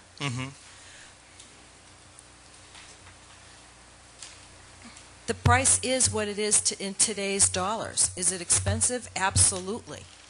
But I can't see either rolling back to 1978 prices or just kind of waiving the fee because, you know, it's expensive. Well, I don't think that's the issue. I think the issue is there should have been a stub there. As a buildable lot, and I don't know who deems whether it's a buildable lot or not, and granted that there isn't, it's a $16,000 expense they have to get to the stub level. I understand where you're coming from, but there are many lots that were deemed unbuildable, that the sewer went by, that because sewer went by, they became buildable. So just in case someone wants to build something on what was previously deemed an unbuildable lot, the town should go to the expense of putting the stubs there. I'm not sure that's reasonable either. And I understand that it's an expense to build. This is new construction. People probably had, I imagine it's a dream to be right on the water. But these are the expenses of being right on the water. And as to the septic systems that are on the property, if they own the property, they own what's on that property, whether it's to their knowledge or not. I mean, that would be true of me if I had... Yeah, but it's not their fault that they're there. And quite frankly, if they put in a 1,500-gallon tank, I guess they could have septic. But... I'm not sure they could with the wetlands. I'm not sure Conservation Commission would permit that. However, that's another discussion. But that's they're responsible for what's on their land. No, they're not, ma'am. I beg to differ on that one. Right. I mean, how can they be responsible for other people putting septic systems on their land when they're inspected by this town? I know I've put in a lot of them. But if they want to research that and go after the people that may or may not have put that on their land, then that would be their recourse, but it shouldn't be the town's responsibility, is my opinion. Any other questions, Mr. Snyder? I just, as far as the sewer development fee, I mean, you're in essence, you would be required to put in a septic system anywhere else that you built, and you're paying a sewer development fee in lieu of putting in a septic system, which would be a normal cost of building. The issue of the septic systems that are already on site, I have a couple of questions. Mr. Campino, you said that one of those systems is raised. It's a raised system, yes. And how long have those typically been used, the raised systems? Raised systems, probably 10, 15 years. 10 or 15 they started doing them. They're very noticeable, visible. I'm sure that when the people who put the house beside them that put that there probably told the engineer that's their property, engineer, and said okay, and went ahead and put it on. And I understand there's two of them, so there's one old, yeah, there's a couple of cesspools, so they've been there for quite some time. My goodness, maybe the people think it's their land. There may be a case for adverse possession. I don't know. Right. But they've been using it like it's their property forever. I mean, these are old cesspools. Right. There's old cesspools. There's a beautiful, a new raised system. But they need to be abandoned. They really need to be abandoned. And at the end of the day, we don't know whether the lot was buildable or it wasn't buildable. I don't know. Back in 1978 as a result of the sewer going by. It's 54 feet from the corner of the house to the wetland. My guess, and it's just a pure guess, is that if they couldn't get a house and a septic system in there, they may not have gotten a building permit. And that's just a guess. And then once sewer comes by, a lot of these lots become buildable. And that wasn't the intent, but that's what's happening. So they come back and say, oh, we have sewer. I can build. Right. So I can't answer directly because I wasn't involved, but it seems by the delineation here, I'm looking at the wetland, it's only 54 feet. If you put a septic system in there, that's 54 feet. You need a lot of variances to get that septic system in, and you may not get them. But I know when they bought it as a buildable lot, and they just figured they'd build someday. And I'm sure back in the 60s, you could have put a septic system right there. I'm sure. Back in the day, they did. I think from my standpoint, at this juncture, it's not a buildable lot unless it has sewer, correct? I believe so. I believe you're correct. And there are other conditions that need to be mitigated at the site prior to building anything there. And I think that, I certainly wasn't thrilled to get my betterment, over in Weantic, and I feel for the homeowner. But at the same time, I don't think that the town should be responsible for remediation of the existing, or the septic systems that are on there currently. And I do think that the development charge is a necessary cost of maintaining the water pollution control facility and the sewer infrastructure in the town. That said, I think that Mr. Campina's recommendations as to what the town should do, we need to follow those. And I would support your recommendations. There are any other questions? I think Mr. Snyder and the rest of the board hit it right on the head. Because if not, we're going to set a precedence here. We got sewer going in different parts of the town. If someone doesn't decide to tie in now, in 2 years, they go to tie in, what are we going to do? They're going to go back to the old price? No. So make everybody aware, if you don't tie in now, 2 or 3 years down the line, it's going to cost you more money. And like I said, I'm siding with Mr. Campina and Mark Gifford. That's their expertise, and they come up and they have paperwork to substantiate it. I heard your case, and the board has heard it. If you need a motion, we can make a motion. Mr. Chair, I think the request here is to tie into the sewer, correct? Okay. So I make a motion that the board approve the request for the sewer tie-in at 2 Murphy Street, and that would be with any fees or... If you read, excuse me, Mr. Cruz, if you, there's a memorandum from Mr. Campina, and you could pretty much read it as a motion, Mrs. Winslow.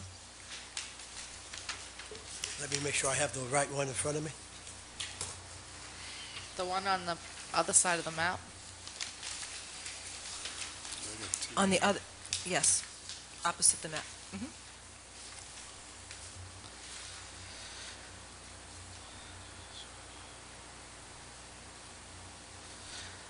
Okay.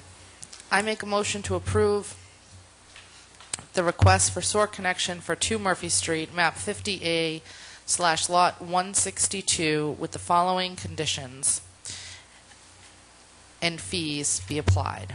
Design, review, and construction fee of $1,500, residential sewer permit fee of $200, sewer system development charge of $15,010 for a total connection fee of $16,710. Prior to backfilling, all cleanouts, pipe, and connections shall be inspected by this department. An as-built drawing shall be submitted to this department by the contractor and/or engineer upon completion. The homeowner shall hire a licensed drain layer to perform this work per plan submitted to this department. Road opening permits shall be applied for, and all cuts within the existing paved roadways shall be inspected and approved by the Director of Municipal Maintenance. Second. Motion made and second. Any other questions? If not, take a vote. All in favor? Aye. Aye. All opposed? 4-0-0. Thank you very much.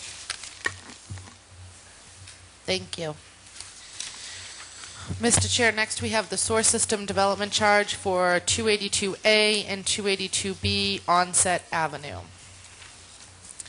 And this is a request from Peter Calitri. Calitri, yes. Thank you. Welcome, Mr. Hi. Calitri. Hello. Good evening. I am the owner of 282 Onset Avenue. I bought it as a tear-down house.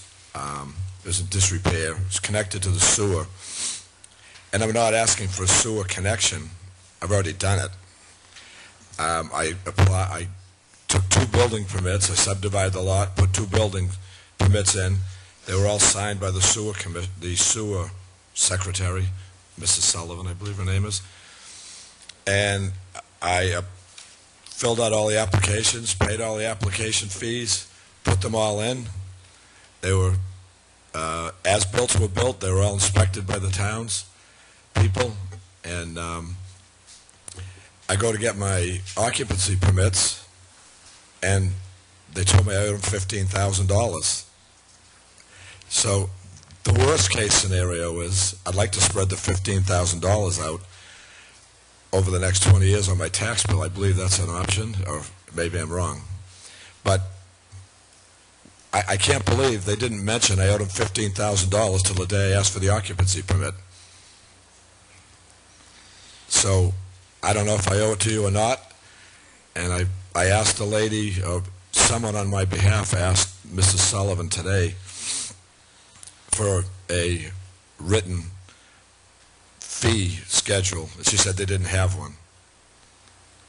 It just comes out of her head or something. So I couldn't even bring us a written schedule fee. And I guess my worst case scenario, I'd like to be able to spread it out over 20 years on my tax bill. This is for myself. It's part of my early retirement program that's not working according to this. And had I been told there was a $15,000 fee, I may have built it differently than I did.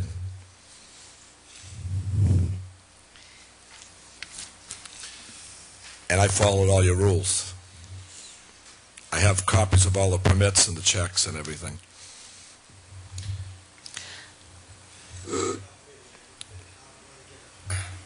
Sure. If I could just, Mr.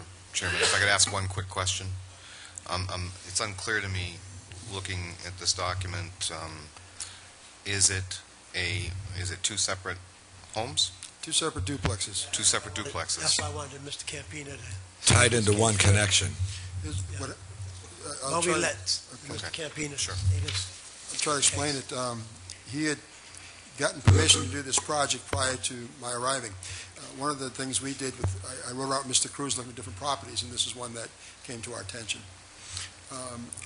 Mr. Barboza came to me as the installer and asked me that if he could install sewer to those properties. I said to him that they're separate lots, and I wasn't going to allow them to put a pipe to one and then to the other, because there'd be problems down the road if he chose to sell one side that have common sewer. So then you would need easements and such. So I asked him to do easements. The owner said he didn't want to do easements, and this is according to Mr. Barboza. He asked if I could come out of the lateral, run along the town property, and then enter the other second duplex on 282, and I said that would be fine. And then I would get away from the problem if he chose to sell one side or the other, issues down the road. Whether he was told about sewer development charges, I can't say. I do know that when he came to me, I had said there would be a sewer development charge.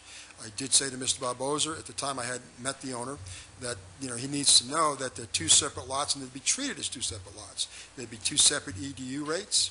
Each building would be charged accordingly, and he'd pay EDU for each building, and that's how I've treated it. When he came to me with a unique situation, he had an opportunity to rent the property, and I said to him I would not let him rent it. Not that I wouldn't let him rent it, but that I needed my sewer development fees before I signed off. I wouldn't sign off until he paid sewer development fee for one property, not two, because one had a betterment from years ago. Because when he subdivided the lot, he can take the betterment with one lot. He created a second lot. So therefore, that lot had to have a sewer development charge. So we signed off and gave him the permit to occupy the lot that had the lateral. The betterment has been paid. The second one, we have not signed off yet. And I won't sign off until the decision made. And I told him that I would bill him, or I would suggest to the board that he pays a sewer development fee for that second lot. He created another lot. He's got another house lot, another duplex, and it's another whole flow. It's another whole building, another whole lot. And yes, he has to pay a sewer development charge for that. His question to me was to spread over 30 years or 20 years. Historically, sewer development charges don't work that way. The difference between a sewer development charge and a betterment assessed at the time is that betterments are they're offered at 20 years automatically. Sewer development charges, we just bill, and people pay the sewer development charge. It's up to the board if they want to entertain putting it over 20 years.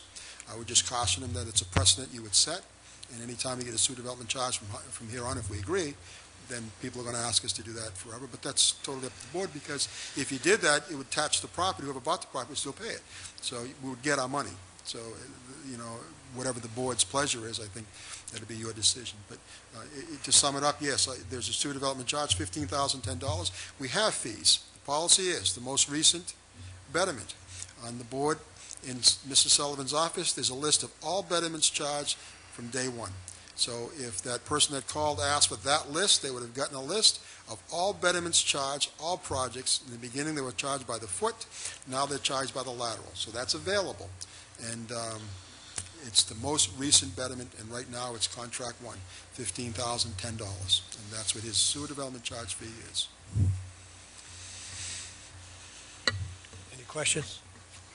Any remarks? I just have a comment, Mr. Chair. I understand the sewer development fee, and I understand the purpose of it, and I understand that, but I also understand that there's a difference between a contractor who comes in and develops several lots at the same time and, you know, an individual who comes in and develops a lot, and, you know, we're talking about two houses and one sewer development fee as opposed to multiple in this case. So I agree with you that making a change in how that money is paid could possibly set a precedent, but at the same time, I think sometimes we have to look at things for what they are. You know, I think in this case, there's definitely an advantage to what happened in this property. You know, you got nice, clean, you know, new livable places that are going to be on the tax rolls. So we have to look at the bigger picture, I think, overall, and I'm looking forward to the discussion about the sewer development fee. I don't, on the agenda when we asked for, I think there's sewer development, there's another case, another gentleman here for sewer development fee, so we will discuss it again. And I don't know if you want to do it tonight, but we should, I mean, if you want to discuss it in its entirety, the purpose of it, we should do that also. I wasn't prepared for that. I could be more prepared, but I definitely would definitely have no problem engaging in that. I'm not necessarily completely opposed on these sewer development fees. I guess I'm struggling with balancing, you know, if we force everybody to pay them up front and they don't have that kind of cash flow, especially in a case like this, what do we do? I agree. You'd have to make that decision. Now, if you're going to put it onto the property for 20 years, then he sells the property, that's going to be between him and the seller, the buyer and seller, then he'll have to take care of it. That's his call, not mine. And he'd have to pay interest, just like the other people are paying interest. Yes, he would. No, I totally understand that, and that's all I'm saying is that the policy has been to pay it, and I'm just going by the policies that are in place that I'm working with. If we want to go outside those policies, certainly not my case. That's why I suggested he come here and talk to you about it, because if he would like to take it 20 years, certainly that would be an option that you folks would have, certainly not I. So that's why we're here. Thank you. My question would be, is it common practice to not look for the $15,000 till after it's all done? Don't you generally pay the connection fee before they give you the permit? I can't speak to that, sir. I don't have...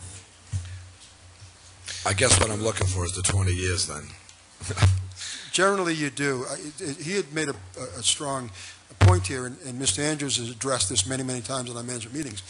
At one time, the administrative assistants in our office were allowed to sign permits, and Miss Sullivan signed the permit for him. Now, she doesn't have the knowledge to say, by the way, this is what you need to do. We have another gentleman here in the same scenario, permit signed by Maureen Sullivan for David Simmons. She initialed. Again, he's going to say the same thing. Nobody told him. And I'm saying, hey, this is what you need. So the policy that Mr. Andrews that puts in place that states, as a department head, no one signs your name. So I think we've addressed that issue, and hopefully it doesn't affect anybody else in the future. But anything, I mean, this is something we're working with now, because then I can ask the questions. And now when somebody comes in front of me, even for change of use, what are you going to use it for? Does it have a grease pit? Does it not have a grease pit? These questions I'm asking because generally when they come to the administrative assistant and say, I need this, and they sign off, those questions aren't asked. So that's one of the reasons why we have that in place. Yes, Mr. Snyder. Mr. Chairman, well, I have a couple of issues. Yes. I think the first one that stands out in my mind is the wisdom of wiring off of two buildings into one lateral. Yes. What kind of problems can that cause, not only for the homeowners, but for our system as well? Really not a problem. The only issue you'd have at Wise is that you have to put a lot of cleanouts because you'd have to be able to get at them because the Wise come like this. There's not a problem. They're designed to take flow. The issue is that if you have a plug, you have no access to it because it's so long. So what required is we have cleanouts at the building, one at the first 90, we make them put long 45 sweeps, and then again at the Y. So those are there, so if there's an issue, we can go in and clean them out. That would be the only issue I'm concerned about. Because, I mean, we look at the worst case scenario, everybody flushes at the same time. And can that, the two pipes, handle it and come into the Y at the same time? The question is yes. Absolutely. There's not a problem there. So by adding the cleanouts, we eliminate the problem. Now, the question of is flow. Now, we're doubling the flow. We're doing more than doubling because it was a single-family home. Now we have 1, 2, 3, 4 single-family homes in essence. So we've taken the flow to the system that was a single-family home and added 3 more single-family homes. You see, so that's more that we have to handle at the pump stations and transmit it all the way along. But so it's greater cost three, for us. three more fees. Yeah, absolutely. You're paying for it. Yeah. Absolutely. And you pay for the connection, so it's all tied in. $2,400 a year instead of $600. So you're getting paid for it. We certainly are. I'm not getting it for free. I'm not saying you are, but the system. My point is it's coming into the system. Absolutely. Right. I don't disagree with that. So, and that's why when you subdivide the lot and created 2 separate lots, 2 duplexes, each one is treated individually, and one he's paid a betterment on by virtue of purchasing it, and the other needs to, and that's a sewer development charge. It's straightforward. That's the policy. That's the way it is. I mean, it's been like that forever, as far as I know. As long as I've been in the town, and well before that. And if we want to change that, we need to address it. But everybody's been doing it. Everybody's been required to pay it. If I may, just from the practical standpoint, and maybe it's something that we should address going forward, but I don't think that it's a prudent idea to hook 2 properties into one lateral. And certainly, from the standpoint of the owner selling it going forward, it might make it more difficult. I built the building across from Mark Anthony's for Bill Scott, and we put 8 units into one 6-inch lateral. Yeah, and it hasn't failed yet. It's common practice. Yeah. If you do it like a apartment building, sometimes 6, 8, depending on the flow, and it's all engineered. They engineer the flow. I do agree with you because an engineer presented to me today on another similar situation in Oakdale, where they forgot to put a lateral. We're going to put a manhole and bring both into a manhole so that each have access. So there's merit to what you're saying. Absolutely. Okay. And with regard to the sewer development fee, if we didn't have a sewer development fee, what compels anyone to hook into the sewer system rather than wait until everyone else is sewered? And this is no reflection on you, sir, but to have everyone else hook in on their street and then come back later on and basically have a better, no betterment for your sewer hookup if you don't have the sewer development fee. I think that it's a fairness issue, number one, and I think that it's a necessity in order to make sure that the costs of the sewer plant are covered. With respect to the issue of paying it over 20 years, I don't know what kind of additional burden that would put on the town. Do we do that now? We've never done that, or what's the current situation with that? We only do it now with betterment. When you get your betterment on your property, you have the option. They send you a form. When the letter goes out, you have an option of paying it all there and then, or the option of a 20-year payment plan. Right, but that's for That's for betterment. betterment. We Right. have no policy for a sewer development fee, Mhm. and that may be a legal issue, because one's a fee and one's a betterment. So there may be a legal concern there. And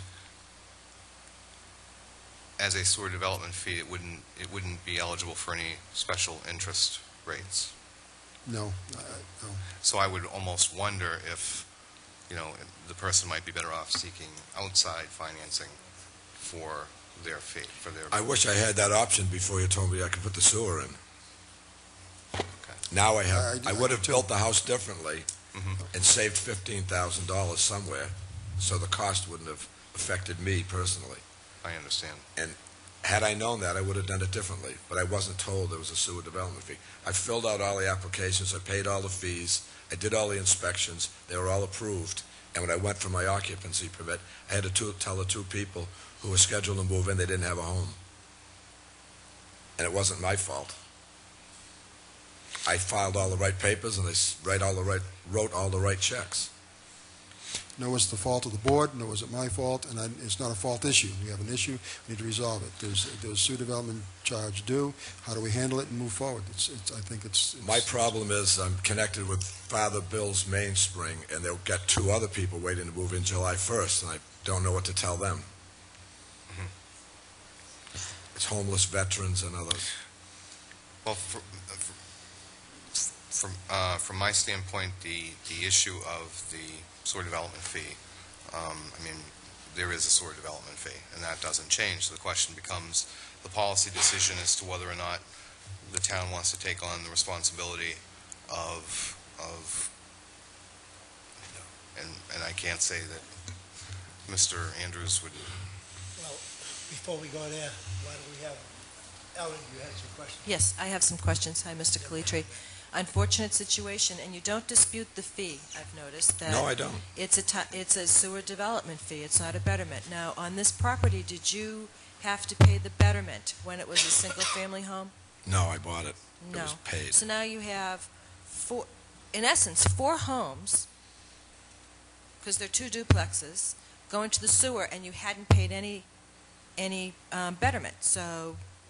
Somebody had paid it. Well, someone paid it, but it wasn't you. And I understand that you're not disputing the fee. We have I think, Mr. Campino, we have some approved contractors to work on the sewer lines. Is that correct? Yes. And they have no knowledge as to what's acceptable with the sewer lines? They come down and get a permit, they know what's acceptable, what's not acceptable.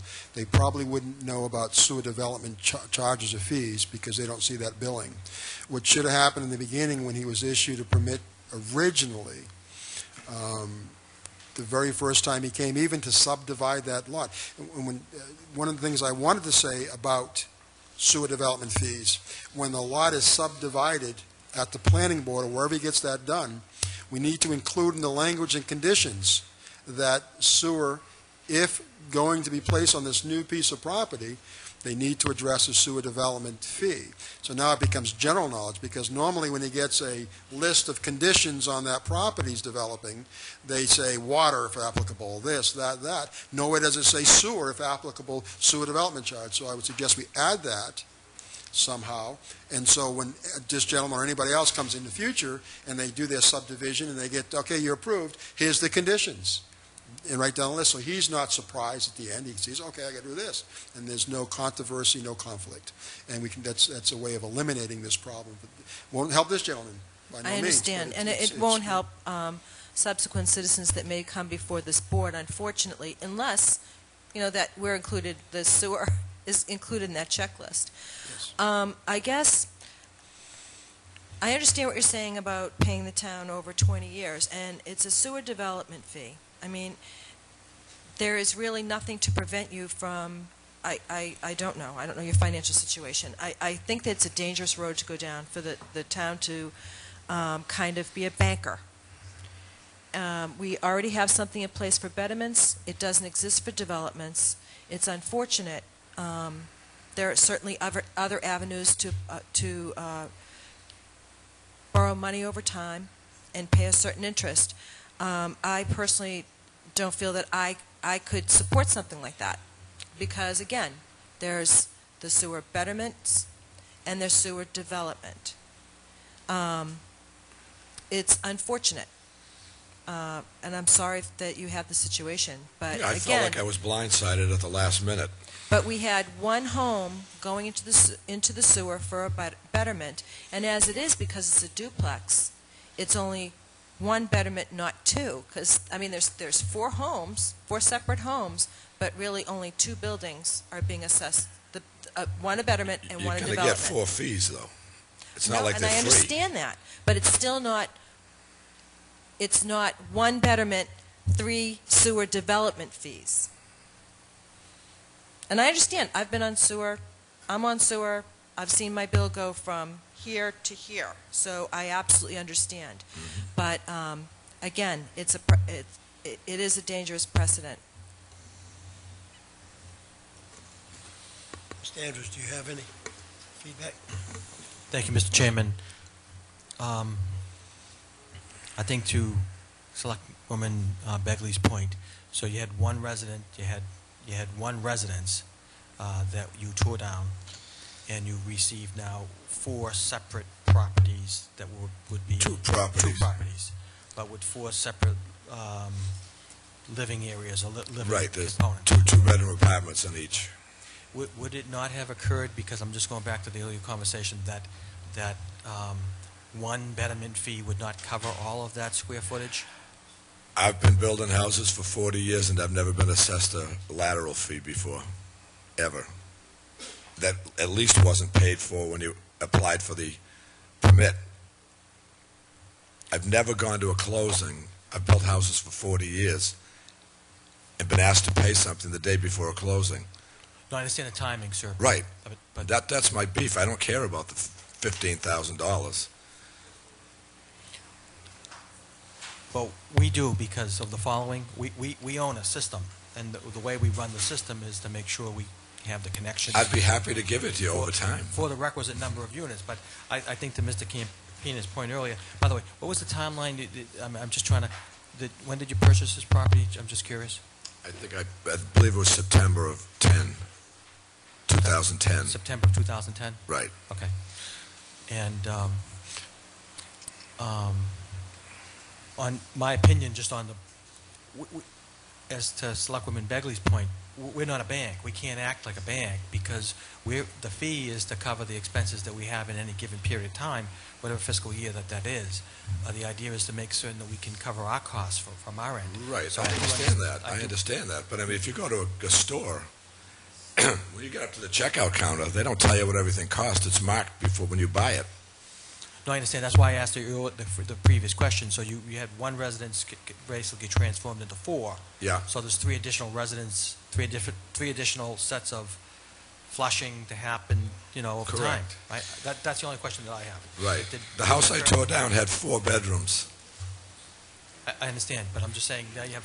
But septic and everything's based on bedrooms, not bathrooms, or how many people live there. I understand. Okay. Thank you, sir. Okay. This is the guy. Now, you have 4 units.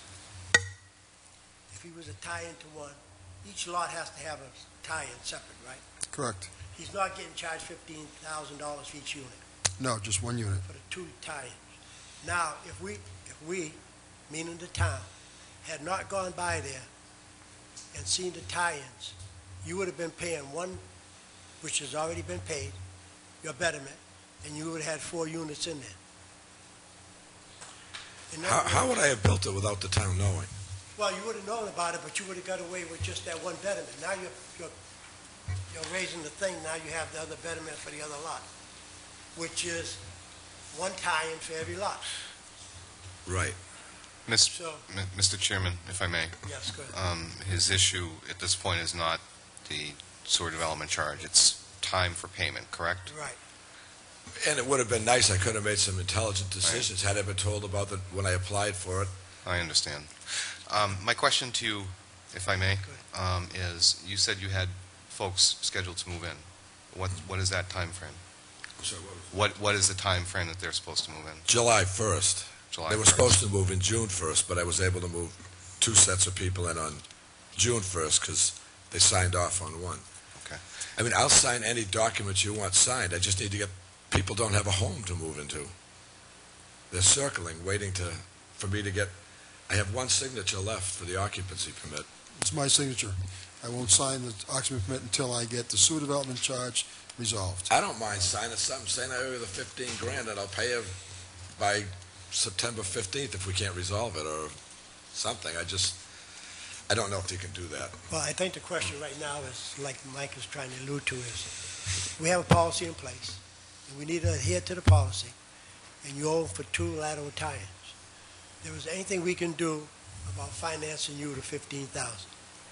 As you as a builder and a contractor will have to come up with it. Well, I'm actually a homeowner in this situation, Right. but... Well, you're both. Right, Right, yeah. because you're a developer also. So the idea is, Mr. Chair, does, one quick question to Mr. Campina. Does this fee have to be paid in full prior to you signing the occupancy permit? Under the policy, presently, absolutely. Okay. and it's just like Mr. Calipari, is that it? Close enough. Close It's enough. okay. C. That's it. Okay, like he said, he can pay it by September if he had to. But the idea is we need a bond, not a bond, but firm commitment that he's going to pay it quarterly. Because like we're not in the financing business right now. On the betterments, when they go through, it's a different story. But for right now, like you said, we have a policy for the construction sewer connection fee. We need to uphold it and stick to it. I certainly agree. Gifford on that. I agree, and certainly not heartless here, and I do understand. However, there's a fee due. If the town would like to do a whatever you call it, a signed document that I play in September opposed to July or now, that's certainly, I wouldn't object to that. But I certainly would like to be paid the sewer development charge. Well, my concern is this, Chairman Cruz, and this is certainly not a reflection on your character, believe me. But what would happen if you didn't pay that and had an occupancy permit and... You'd put a lien on the property, just like if I didn't pay my taxes. Right. But, you get people in there, and this, again, is not a reflection on you, but I'm not just offended. from past experience. If there's a family with children, and you just decide, well, you know what, I'm pretty angry about this fee and I'm not paying it, what's our recourse? So I personally think, again, it's another dangerous precedent, and I think that this would have to be paid in full prior to, I think if we're going to adhere to the policy, then we're going to adhere to the policy. If we think that the policy needs to be changed, then we need to do so, but not on a case-by-case basis. I think that we need to work with Mr. Campina, work with this board, particularly, as Mr. Campina pointed out, work with the other boards and commissions and get them to kind of communicate with each other so that we don't have future instances of a citizen having to go through this kind of mess. Mr. Chair? I think it was well placed. I think the issue here was that nobody was communicating with the homeowner, and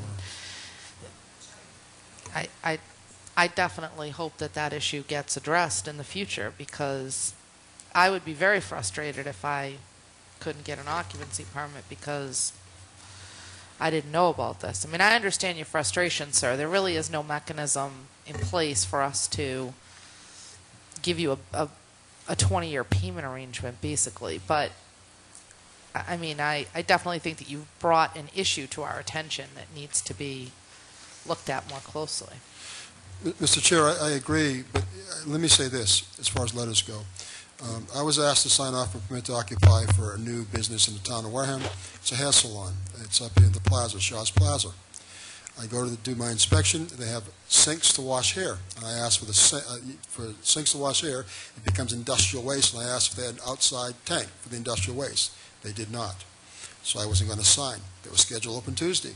So they called corporate. Corporate sends me a letter on their letterhead that states, I promise you, we're going to do nothing more than wash their hair after we cut it with soap and water. That's it. Now they advertise for dyes. They're doing many different things. So I call corporate, and they say, oh, well, no, that's a district issue. So now I have a situation on hand. I've got a business open that is dyeing hair and doing other things to hair in a wash sink. So, again, my point being is that you try to help, and I want to do the right thing, and I asked them to put in writing for me that they would definitely not do the things that I asked them not to do, which would be dying here, and et cetera, et cetera. Well, they're doing it. So now, do I close the business down? It's not my I can't close it down, but what do I do at this point? I don't want to have that. And my point about policies, whether I like them or not, I'm going to enforce them. That's what I'm paid to do. The town has asked me in their policies, and I'm going to try my very best. And again, if there's something that you folks can do to alleviate it or alleviate his heartburn, then by all means. But I'm nervous about. Okay, so if I could have a motion, so we can get. Mr. Chair, I don't believe we need a motion at all. Okay. I mean, the fee is due and payable to get the occupancy permit.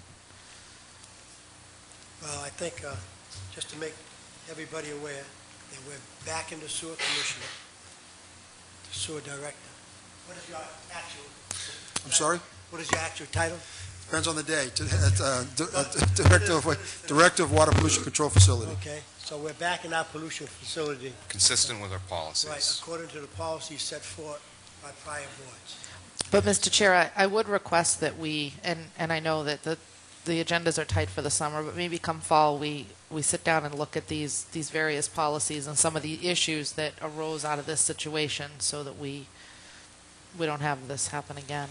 Right, we'll take that into consideration because we're part of the sewer commission too, so we got to make sure, like Mr. Campina stressed, we got to get up with the other zoning board, ZBA, and the planner to make sure that everybody's on the same link.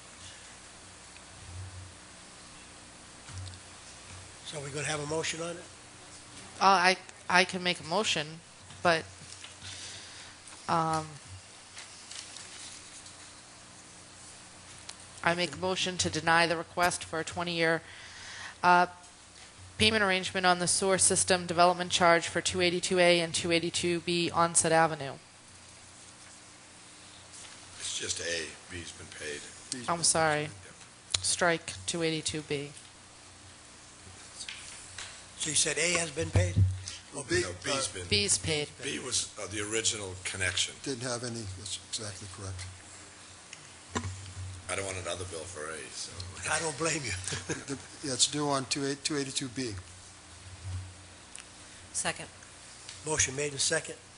There are not any more discussions? All in favor? Aye. All opposed? 4-0-0. Thank you very much. Thank you. Mr. Chair, next up on the agenda is a discussion regarding sewer development fee, but if I heard Mr. Campina correctly, he wasn't prepared for that discussion tonight. Let me clarify that. When we submitted that, it was actually a discussion on sewer development fee for the property located at 1A, 2A, and 3A Rosemary Lane. The gentleman I saw him here earlier, he may not be here, what his particular problem was, he was actually at the closing, and he needed his occupancy signed to close, and I refused. So his lawyer put in escrow $15,010. And I have the letter here from the attorney that money's in escrow, and when I submit a bill to the closing attorney, I'll get that $15,010.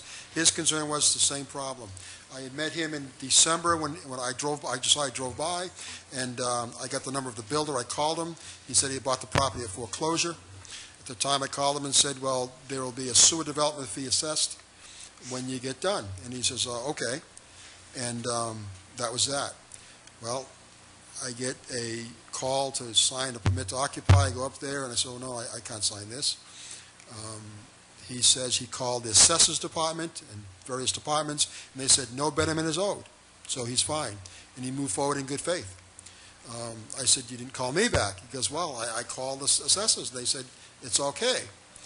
And I said, well, you owe me a sewer development charge. And so he said, okay, if I do, I'll close the property and get the people to move into the condo. He gave me a letter from his attorney escrowing the funds. And So what do you need us to do, Mr. Campina? well, I wanted to give him an opportunity. He was here earlier. I don't see him now. Mr. Cruz, Okay. Mr. Chair, through you, he left during our previous discussion about the sewer development fees. Okay. Through you, Mr. Cruz, to Mr. Andrews.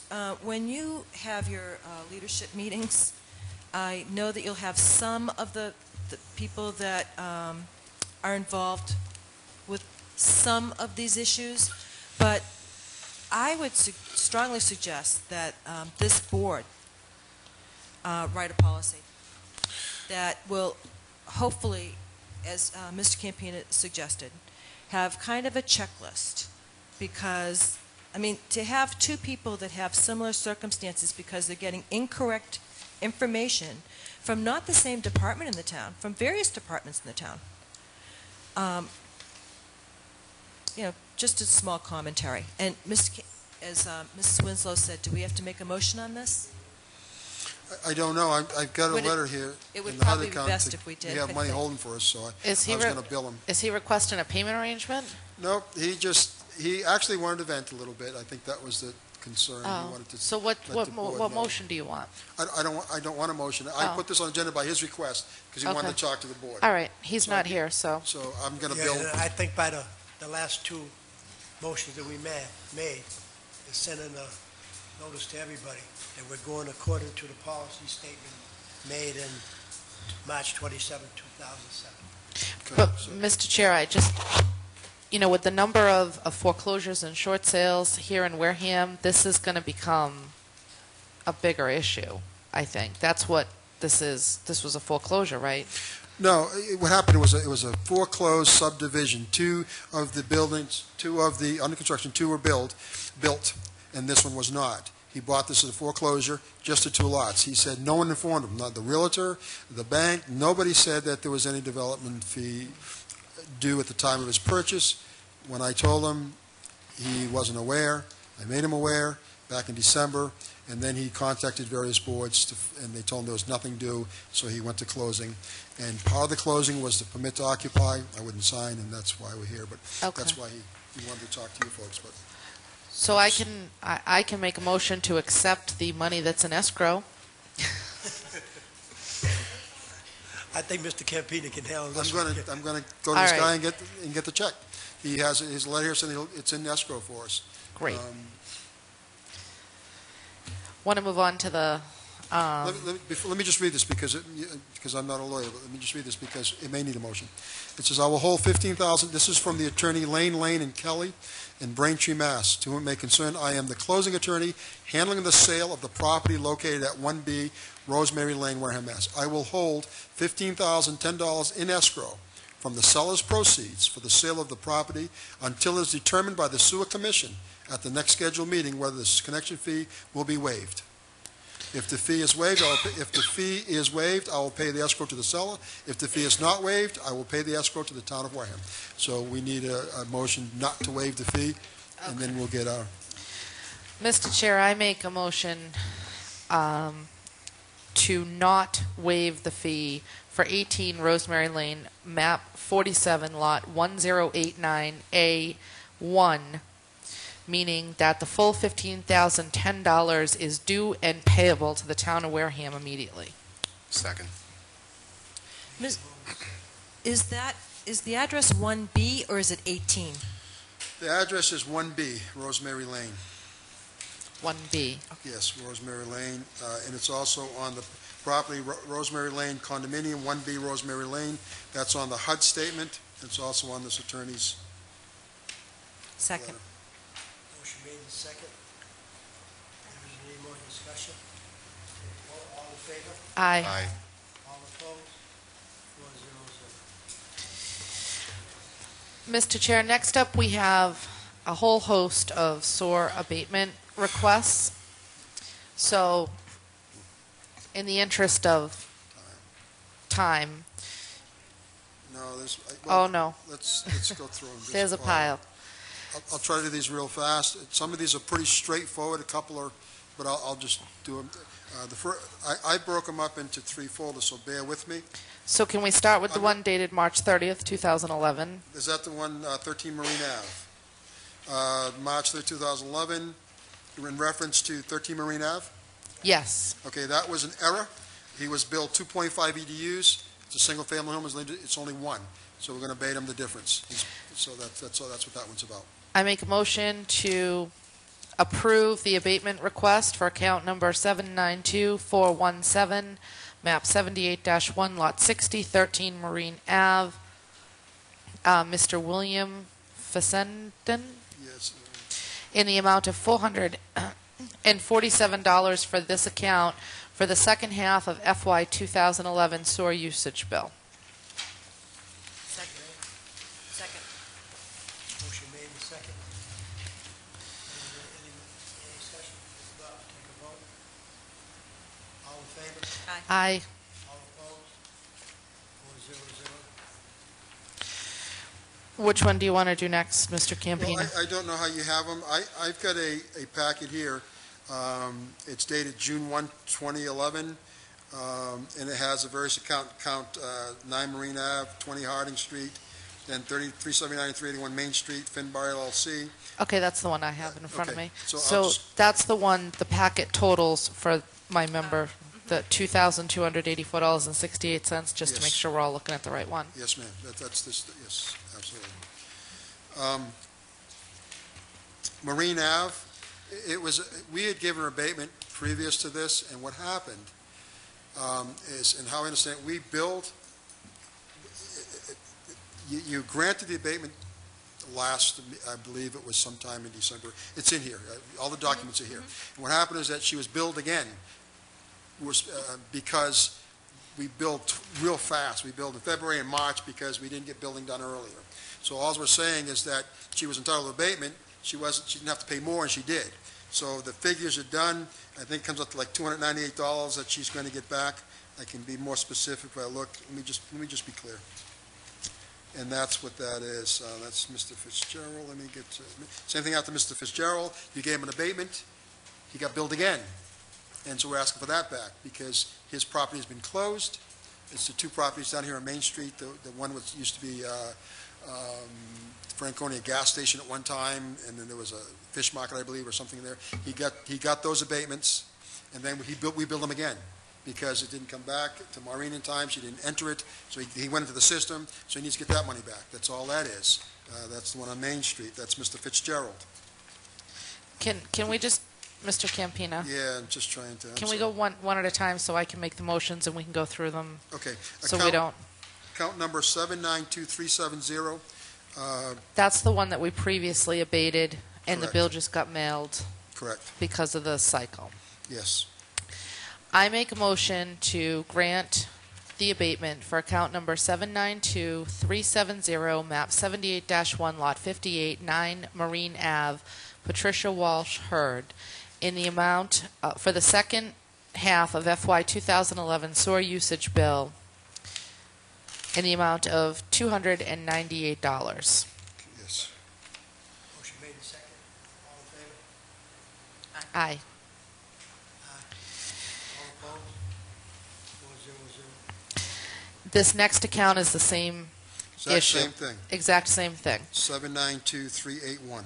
I make a motion to approve the abatement request for the second half of FY 2011 sewer usage in the amount of $298 for account number 79231, map 53, lot 46, excuse me, lot 46B, 20 Harding Street, Mr. Brian Duquette. Motion made and second. All in favor? Aye. All opposed? 4-0-0. The next one is accounts 737967 and 737968, 379 and 381 Main Street, Mr. Fitzgerald, same thing.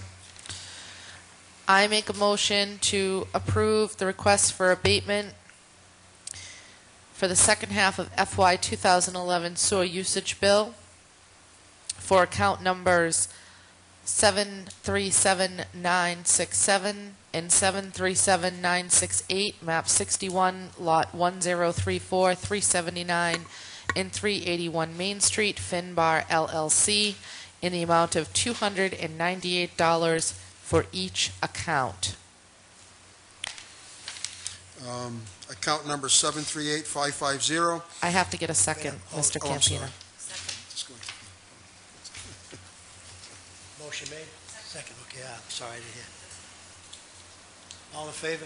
Aye. All opposed? 400. Okay. The account number 738550. This one, for 596, it's in here, and I'm pulling it. But that's your call. I'm going to tell you why I'm pulling it. Per policy, Ms. Mazzola wrote a letter, property at 39 Bayview Street. She disconnected the house and tore it down and is rebuilding it. She officially had the water turned off in September of 2010. Policy states that it has to be off for 1 full year, and then she can apply for abatement. We haven't got there yet, so there's no abatement to be, she's not entitled to anything. So I'm going to pull it, if you have permission, but that's why, yes. So, Well, I make a motion to put a hold on the abatement request for account number 738550, map 50A, lot 102, 39 Bayview Street, Gerardo, Mazzola. the motion was to hold or To hold, Put it on hold. because we can't act on it until September of 2011. So, through you, Mr. Chairman, my thought would be that we would deny the request and right. That's what you're supposed to, I just deny Instead of a it. hold, this is And then just do it again. Because what happens if she builds the house and occupies it before September of 2011? Then there's nothing, we have nothing. This is the concern of this policy, and I think, again, a good suggestion, we sit down. This policy states that you have to wait 1 full year. Now, it's gray to me because I'm going to say to you, if I have to wait for 1 full year, which I have, and I haven't been using my property, well, then I should be entitled to anything I paid in that past year. Our policy says no. It's from the end of that year. You wait a year. From that day forward, any money you spend will abate. So it's something we should discuss at length. Review the policy, really read it, digest it, and decide how we really want to go with it. So. Well, I agree with you there, Mr. Campina. I mean, obviously, in some of these situations, these shutoffs are temporary, in nature. But in some cases, for example, the house that on Sandwich Road that they still haven't even cleared the lot. I mean, obviously, there's no water or sewer usage on that property, and somebody's still, going to be billed for these types of things, and there's no way it can be used, and it's obviously going to be quite some time before. So we should talk about it, but not tonight because it wasn't on the agenda. No, So we'll get to one on this that's Okay. in this next package that speaks exactly. We'll get to that one, and we'll bring it up then. So I make a motion to deny the abatement request for account number 738550, map 58, lot 102, 39 Bayview Street, Gerardo, Mazzola. second. Motion made and second. All in favor? Aye. All opposed? 400. The next one, 736113, abatement of 198.68. She waited a full year. After the year, moving forward from October 1st, 2010 through January 31st, 2011, 4 months. That's what the 198.68 represents. I make a motion to approve the request for abatement of $198.68, covering a time period of October 1st, 2010 to January 31st, 2011 for account number 736113, map 2, lot 65A, 6 Sycamore Street, Ann Jamulowicz. Close enough. Did I get it? That's 4 months. I don't understand. Well, it goes from October 1st, when her full year was completed, and then we billed in January, so it's October, November, December, January. So it's prorated to 4 months, that's all she gets, because the billing is $298. So a bill cycle is 6 months, so she's paying 4 months, not 6, because that's when the bill went out. And that's what she's going to get back.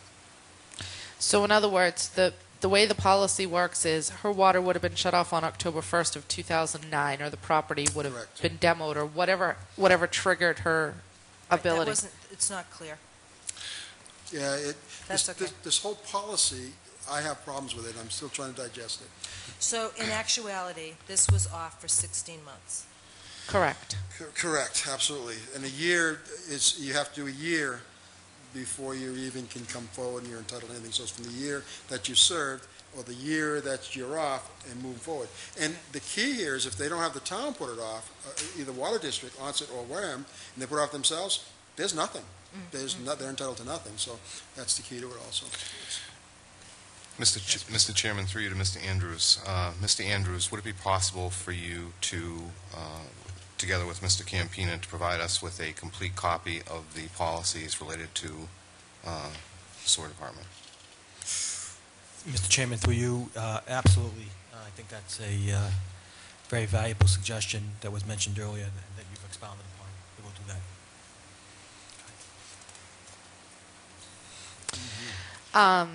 Mr. Campina, this next one, I think she's had the water disconnected on July 2nd, 2010. It's another one of those. Now, which one are we on now? 1 second, Because we haven't done that. did we vote? Okay. Oh, I thought we did. No, we haven't. Oh, okay.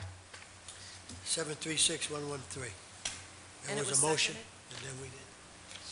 Second. Second, okay. All in favor? Aye. Aye. All opposed? 400. Okay, next. Well, I don't know what you want to do with this one because she's not eligible until another month, but Correct. the house is torn down and there's no date set in the future. So she can't technically get an abatement. She can't start getting an abatement until. And, you're right, for 1 year, and I believe it says here, I'm the ordinance also as of October 2009.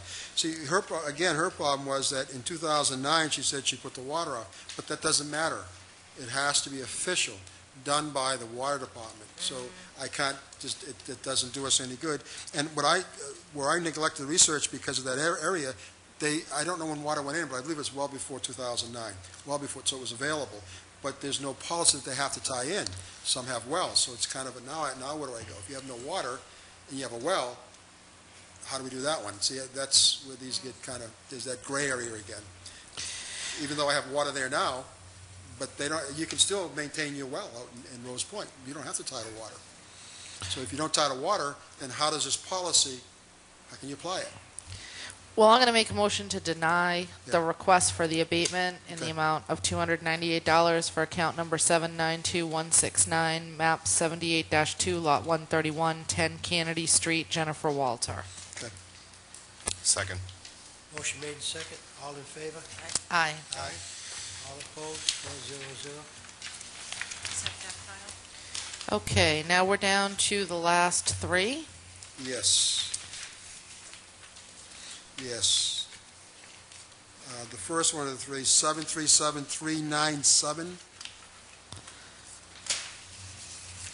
This is 274 Main Street. That's the old dry cleaners across from the fire station. Now, we're still on the same sheet. No, you got another sheet. Yes, no, sir. You're on, this is one dated June 1st, 2011. It includes $819.50 of abatements. There are three of them.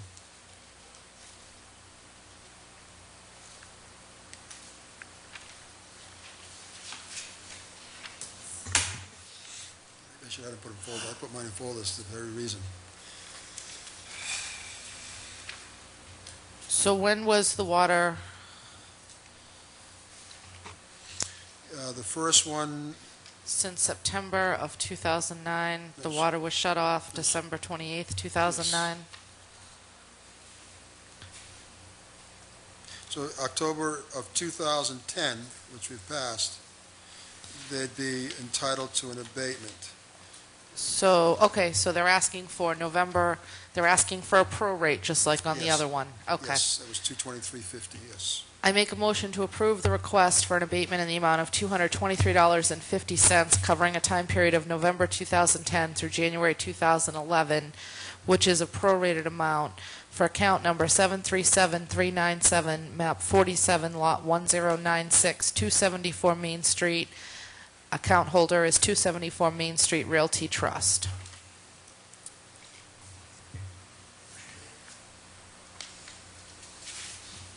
That's on the next page is the info that. And the next one, oh, Second. All in favor? Aye. All Aye. opposed? 400. Next. 38206 account number, 3054 Cranberry Highway.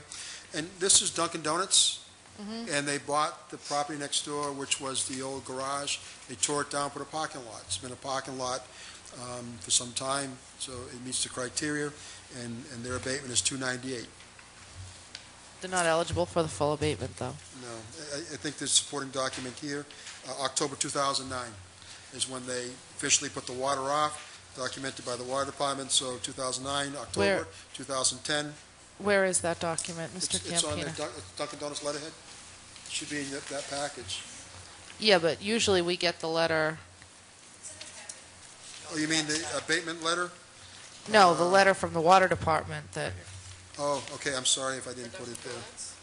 But that's for 274 Main Street. It's not that I think Dunkin' Donuts is lying to us, I just, well, there's nothing, there's a parking lot there, so I... that's true. So that's... So are you telling me that the water was shut off in October of 2011? 2009, it was... 2009, I Because mean, that's when they put the parking, they put the parking lot back then. well, they That's been there some time. cleared the property in March of 2010. So Was it for the then? purposes of calculating the abatement per our policy, Yes. it would be nice to know what date the water was actually shut off. Okay. I don't know that. That's a good question. Mr. Chair, can we hold this to our next meeting so Mr. Campina can come back with that? In fairness to everybody else, there's a big difference between October and March. If the water wasn't shut off till March of 2010, then they're not even owed an abatement as of yet, so, just on the most recent billing. I was just, okay. I will do that, because they cleared it, but that doesn't necessarily mean, you would think they'd have it off, but we don't. That's right, we'll verify that with the water Yeah, I department. mean, for all we know, they were having shower parties and toilet flushing Absolutely. things going on I over will there. do that. Okay, that's fair. Okay, so we'll just put that one on hold for the next agenda, and Mr. Campina will get us that date. And so I want the water shut-off date. Okay, and the last one we have, which this is going to be an issue That's again. another one that we're going to probably deny. Again, the issue with this one is he bought the property gutted. He purchased it gutted. No fixtures, nothing. But However, the he didn't water officially... department didn't shut the water off Absolutely. till October of 2010. Right, so this isn't eligible It's as not of eligible yet. because By our policy, yes. I make a motion to deny the request for an abatement of $298 for the second half of FY 2011 sewer usage bill for account number 736227, map 3, lot 31, 56 Nanamet Street, Yes. for Mr. David Simmons.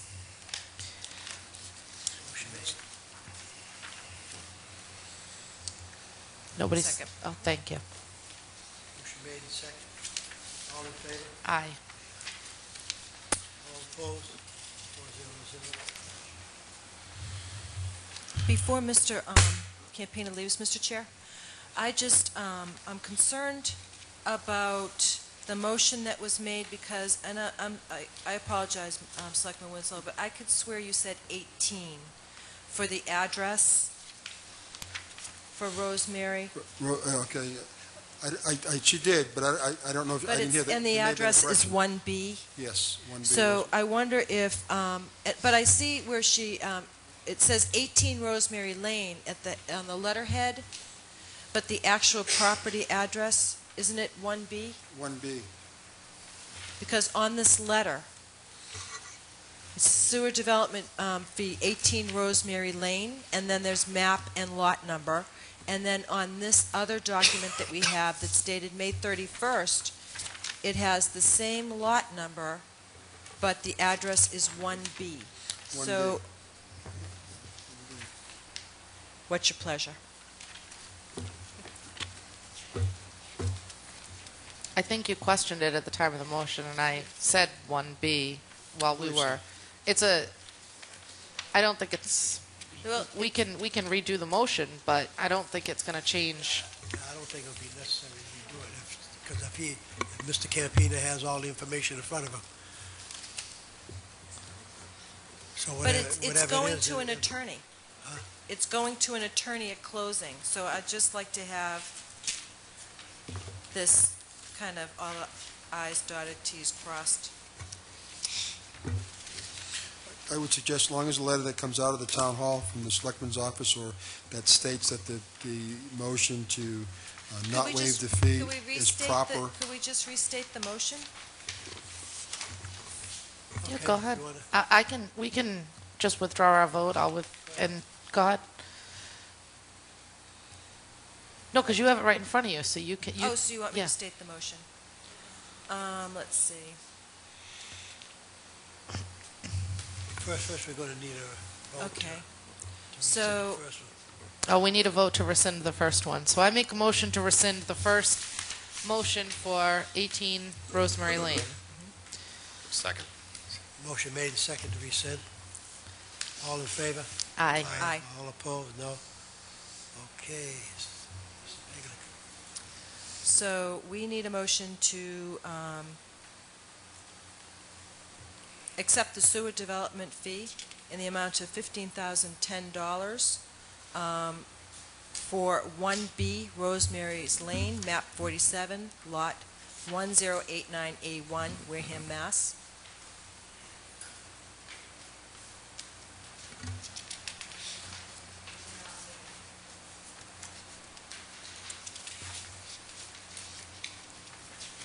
Motion made, Second. Is that it? made second.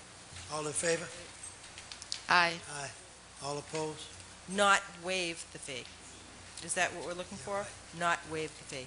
Because the fee's going to come back. I think it's coming back the to the the town. intention is very clear in the record. So. All right. I think Mr. Campino will handle that. I'm going to take a trip down there and see. Absolutely. Thank you. Thank you for your indulgence. finished? It's a long evening. Mr. Chair, seeing as the hour at 10 is approaching, I would make motion to adjourn.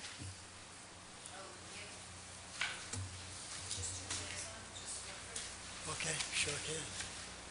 We got a couple more minutes. You want to hold up on that? Liaison report? Well, I would make a motion to go past the hour at 10. No? All right, liaison reports. Go ahead. Board of Health is meeting tomorrow 4 o'clock. at 4 o'clock, and they are going to have a workshop discussing nitrogen regulations, so anybody that's interested can certainly attend, but as a workshop, they're not taking any public participation during that. I also wanted to request that we have capital planning come before the board at some point to discuss, since we have some fiscal restraints in the upcoming. It would be nice to come, to have them come and have a conversation. It'd be a good idea, I think, if they can get up, the chairman of that board, come up and either get up with myself or Mr. Andrews, and we can put it on the agenda. There's 2 chairs. They're co-chairs. Yes, Capital they're planning. co-chairs. Mr. Slavin and Mr. Trudell are Right. co-chairs. Mhm. Well, whoever Yes, available. wants to come up, will come up and, Mr. Slavin was here.